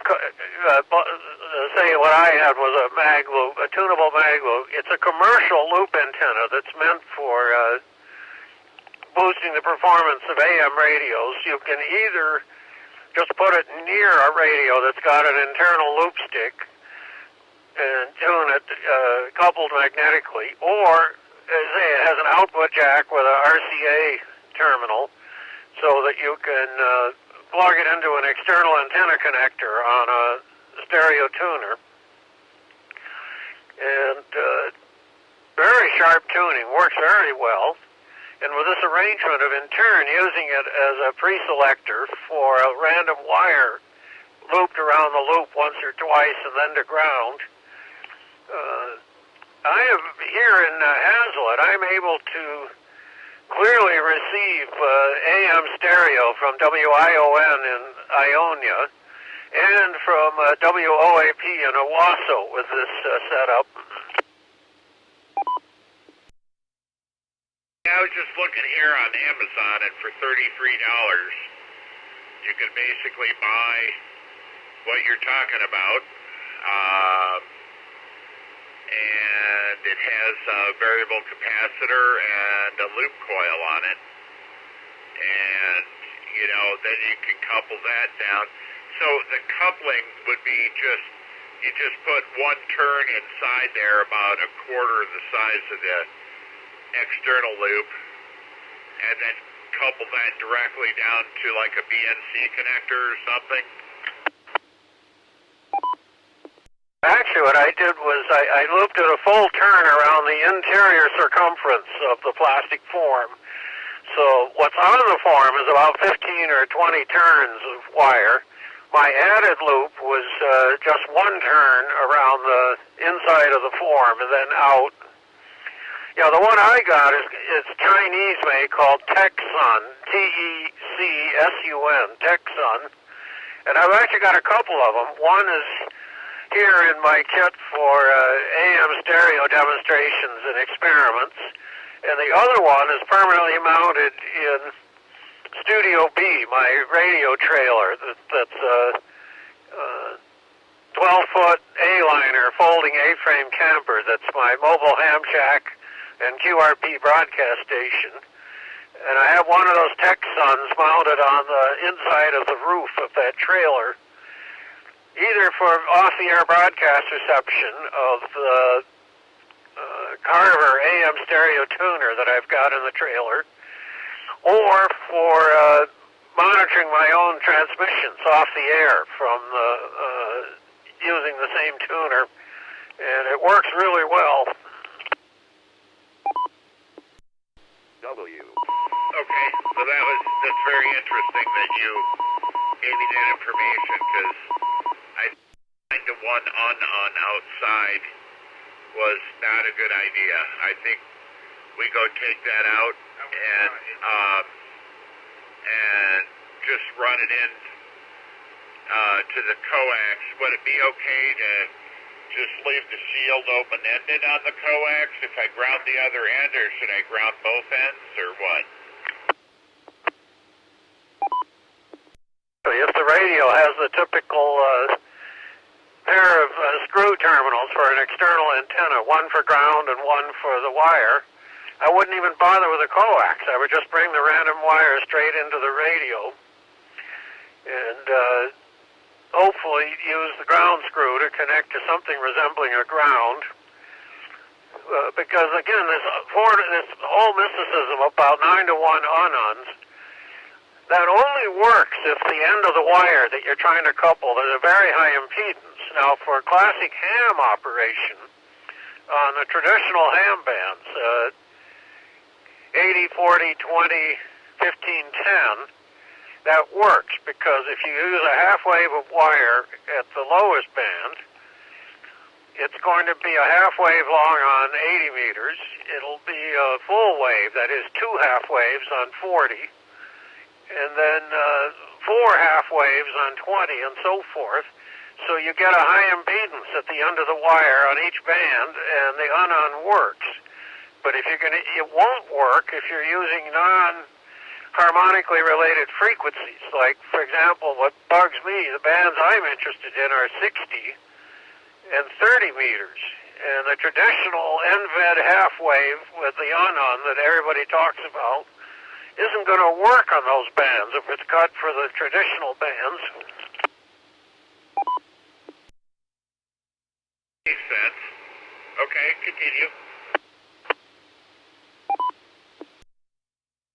Anyhow, so another thing I have here that will do the job in the broadcast band, there was a company called LPB, Low Power Broadcasters, that made these 30, 50, 100-watt AM transmitters that were used a lot in campus dorms for broadcasting in the 60s, 70s, 80s, before FM became universal. And LPB, Fraser, Pennsylvania, Low Power Broadcasters Incorporated. And most of these things were used as carrier current systems, where you would take the output of the transmitter and couple it into the AC power line and use the power line as a distributed antenna radiating throughout the campus, but not much farther. And LPB made an accessory product, which was essentially an L-network tuner, but with its values scaled up enormously to operate in the broadcast band instead of on the HF bands like hams. And this coupler, I got one of these things off of eBay, and because when you would feed a power line at broadcast frequencies, the impedance is practically zero. It's a fraction of an ohm. So you've got to do an enormous impedance transformation downward from 50 ohms to a fraction of an ohm. And the LPV coupler would do this. And I've used it not only to feed my own AM transmitter into the power line to broadcast, the other way as an antenna tuner for a random wire, a relatively short random wire going into an AM receiver. And again, the LPB tuner, the L values and the C values are far, far higher than you see in ham tuners because it was able to match all the way down to 540 AM. And if you can grab a hold of one of those, that would be the perfect antenna tuner for AM broadcast receive.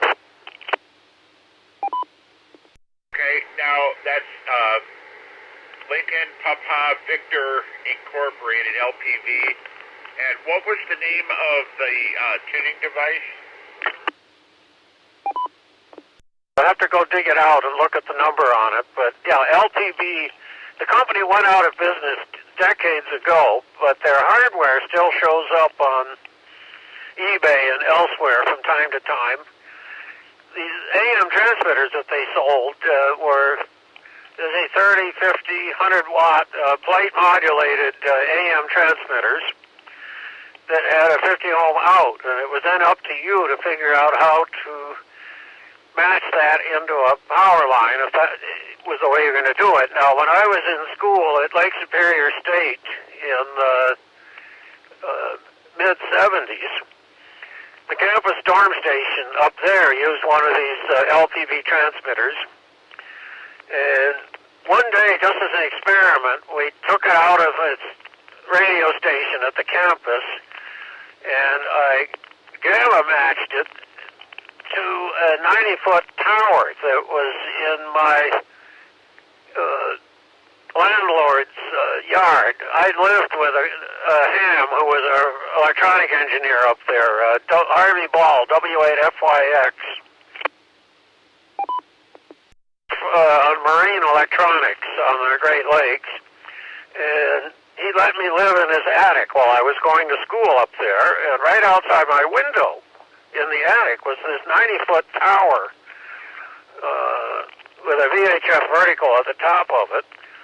So I took a wire and clipped it to that tower at about the 40-foot level and brought it down to the coax jack on this LTV transmitter that was a 30-watt model, and played around a bit, tapping it to the tower to get the right transformation for what was essentially a gamma match. And it worked. I was able to get a reasonable SWR to the transmitter, so we put the thing on the air, and then a couple of friends and I started cruising around Sault Ste. Marie and Chippewa County, and we were shocked to see that we could hear that 30-watt AM transmitter almost 30 miles out of town. That's pretty amazing. I'm looking up LPV Inc. as we speak here to see what I can find.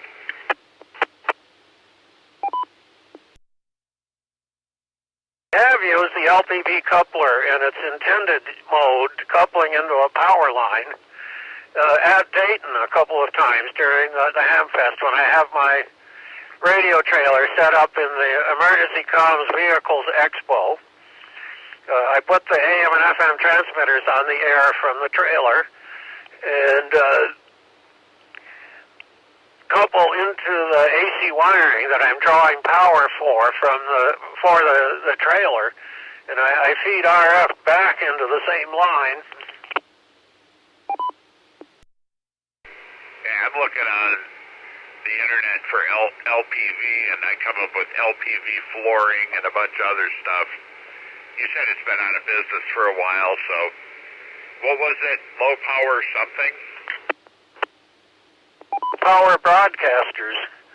As I say, their specialty niche was selling these low power AM transmitters that were used for college dorm stations and for these travelers information radio transmitters that you see outside national parks and things like that. I'm getting a hit now that I put in low power broadcasters and seeing some stuff. Yeah, I'm going to look around at this. I put one of those little cheapy loop antennas in my Amazon shopping cart, and I'm going to reconfigure the wire to come inside and take the 9-to-1 on out. That's probably what's causing the issue, but that's, my brother wants to ask me a question, so I'll release the trigger here. WHBCI repeater. AJ4 MES with a question. Go ahead, sir. So I was curious, what wire length would be good start to get 6 through 80 with 30 and 60 not being of importance right now with my remote tuner. I'm working on getting the optimal wire length right now. I got something up that's working mostly 6 through 40, but I lost 80. I was wondering if anybody had any feedback on that. What tuner are you using? The Yaesu Fox Charlie 40, FC40. What is that? Is that just a typical single-ended, unbalanced, random wire out type of tuner? Yeah, as I'm understanding, it's it's considered a random wire-ish setup. I'm not exactly certain on that, but yeah, it's the remote style that actually connects to the radio, and radio tells it when to tune and when not to, and has memories on it and such. So, but yeah, as I've understood, it is a random wire setup. WA8LMF. Bear in mind that if you're trying to cover from 80 through 6 or 160 through 6, that the impedance at the end of the wire is going to vary wildly from band to band, depending on those bands where the wire happens to be a integer multiple of a half wavelength. The end of the wire is going to be a very high impedance. If on a certain frequency, the wire is an integer multiple of a full wavelength.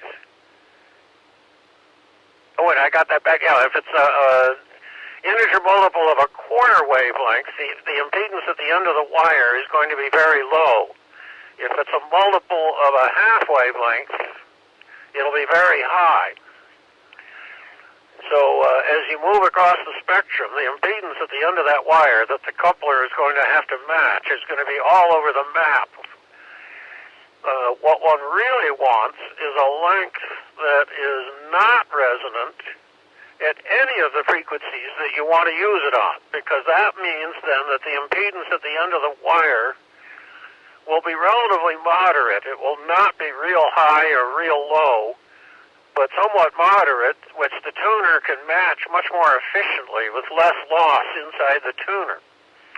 There are certain frequencies, there are charts showing the certain magic lengths that will present a non-resonant but moderate impedance in each of the ham bands, and that's what you want. Right, well, I think I found that website that he kind of mapped out and plotted out, the don't go lengths and the do go lengths. And one of those lengths was like 71 foot. And so I measured out 72 foot and tried to fold it back and to get some fine tuning in there, put it up and see where I'm at, if I get all the bands that I'm supposed to, and, was going to adjust it back and forth. And somebody told me about, the double length. If you fold back, you got to do it double length of what you're expecting. All that, so. Yeah, I got something up there that's working right now for, like I said, 6 through 80, or 6 through 40. But I'd like to get the 80 in there if I can. wire of that type is going to be pretty much useless on 6 meters. I wouldn't even worry about whether it works there or not, because any reasonable length of wire, say 50, 70, 100 feet, is so many wavelengths long at 6 meters that the pattern is going to break up into dozens of lobes with narrow peaks and deep nulls between them, so that about 50% of the directions will be completely unusable on 6 meters, while the other 50% may or may not hit a station that you actually want to work. Remember, for a half-wave wire, you get one pair of lobes going off the broadside of the wire. If it's a full wave, you're going to get 2 lobes coming off each side of the wire with deep nulls between them. At a wave and a half, you're going to get 3 lobes. At 2 waves, you're going to get 4 lobes, so that the pattern breaks up into more and more narrower and narrower lobes with deep nulls between them. And it's going to be sheer chance whether the lobes actually hit directions that you want to transmit to.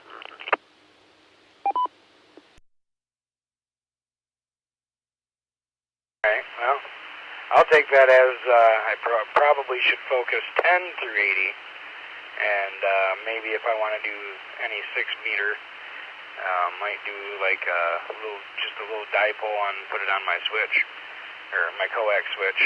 All right, I appreciate that. That traditionally, over more than half a century, the customs have been that vertical antennas are used on 6-meter FM, the upper end of the band. You know, typical mobile antennas, they're vertical. While on the low end of 6 meters for sideband and CW, traditionally antennas have been horizontal. And there's always been this intractable conflict. You've really got to have 2 antennas, a horizontal one for sideband and a vertical one for FM.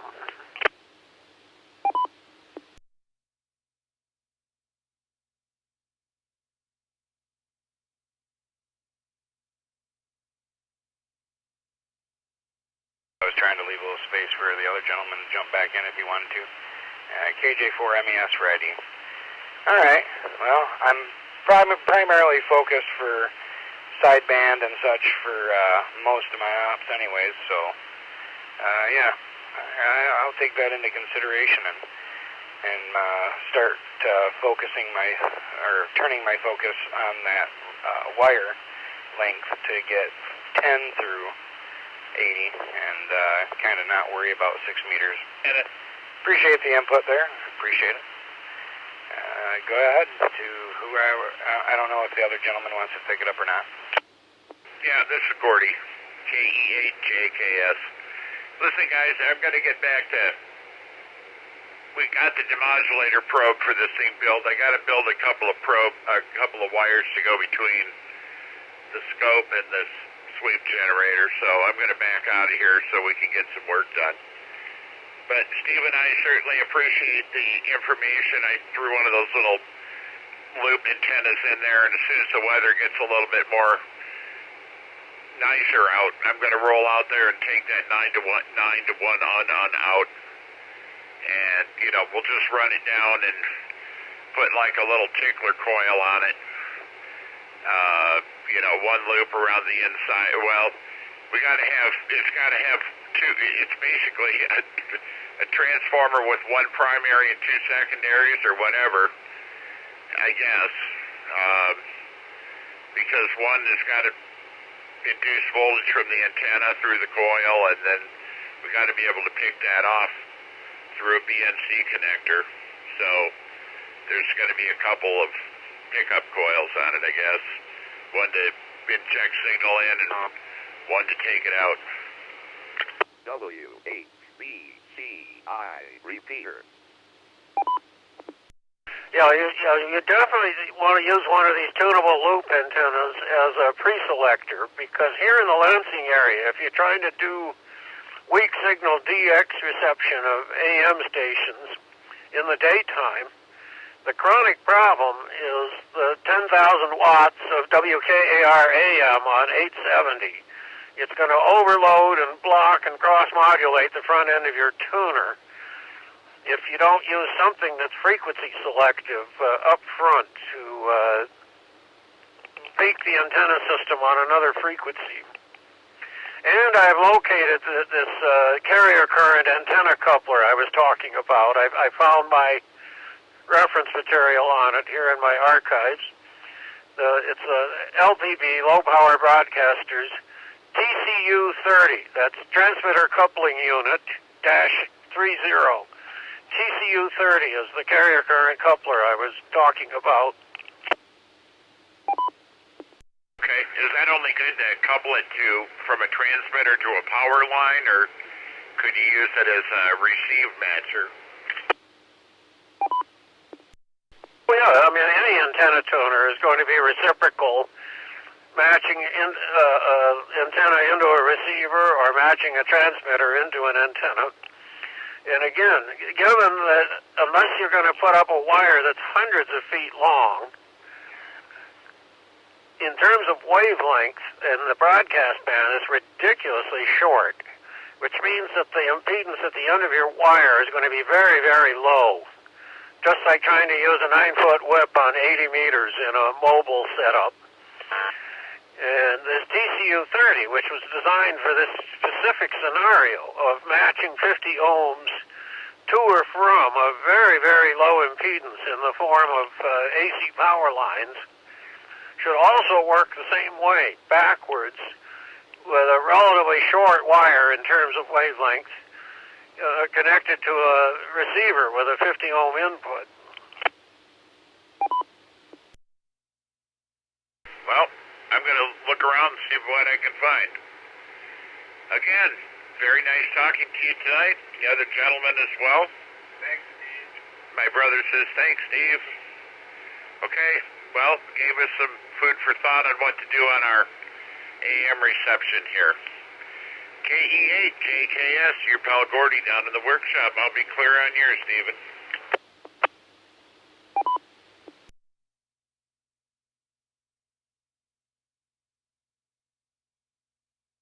I guess that everybody's gone. This is WA8LMF, and I guess I'm clear and listening for a while.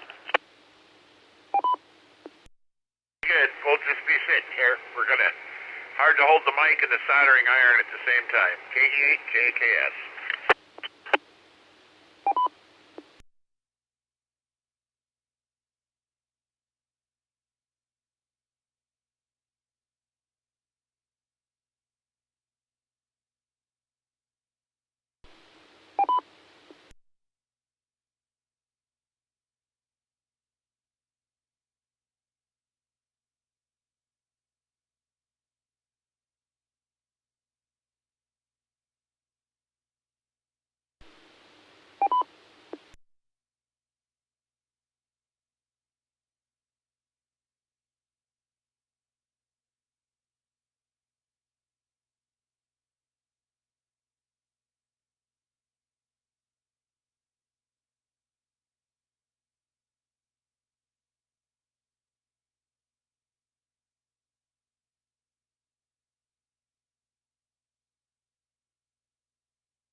This is the WHBCI repeater PL 100 Hertz.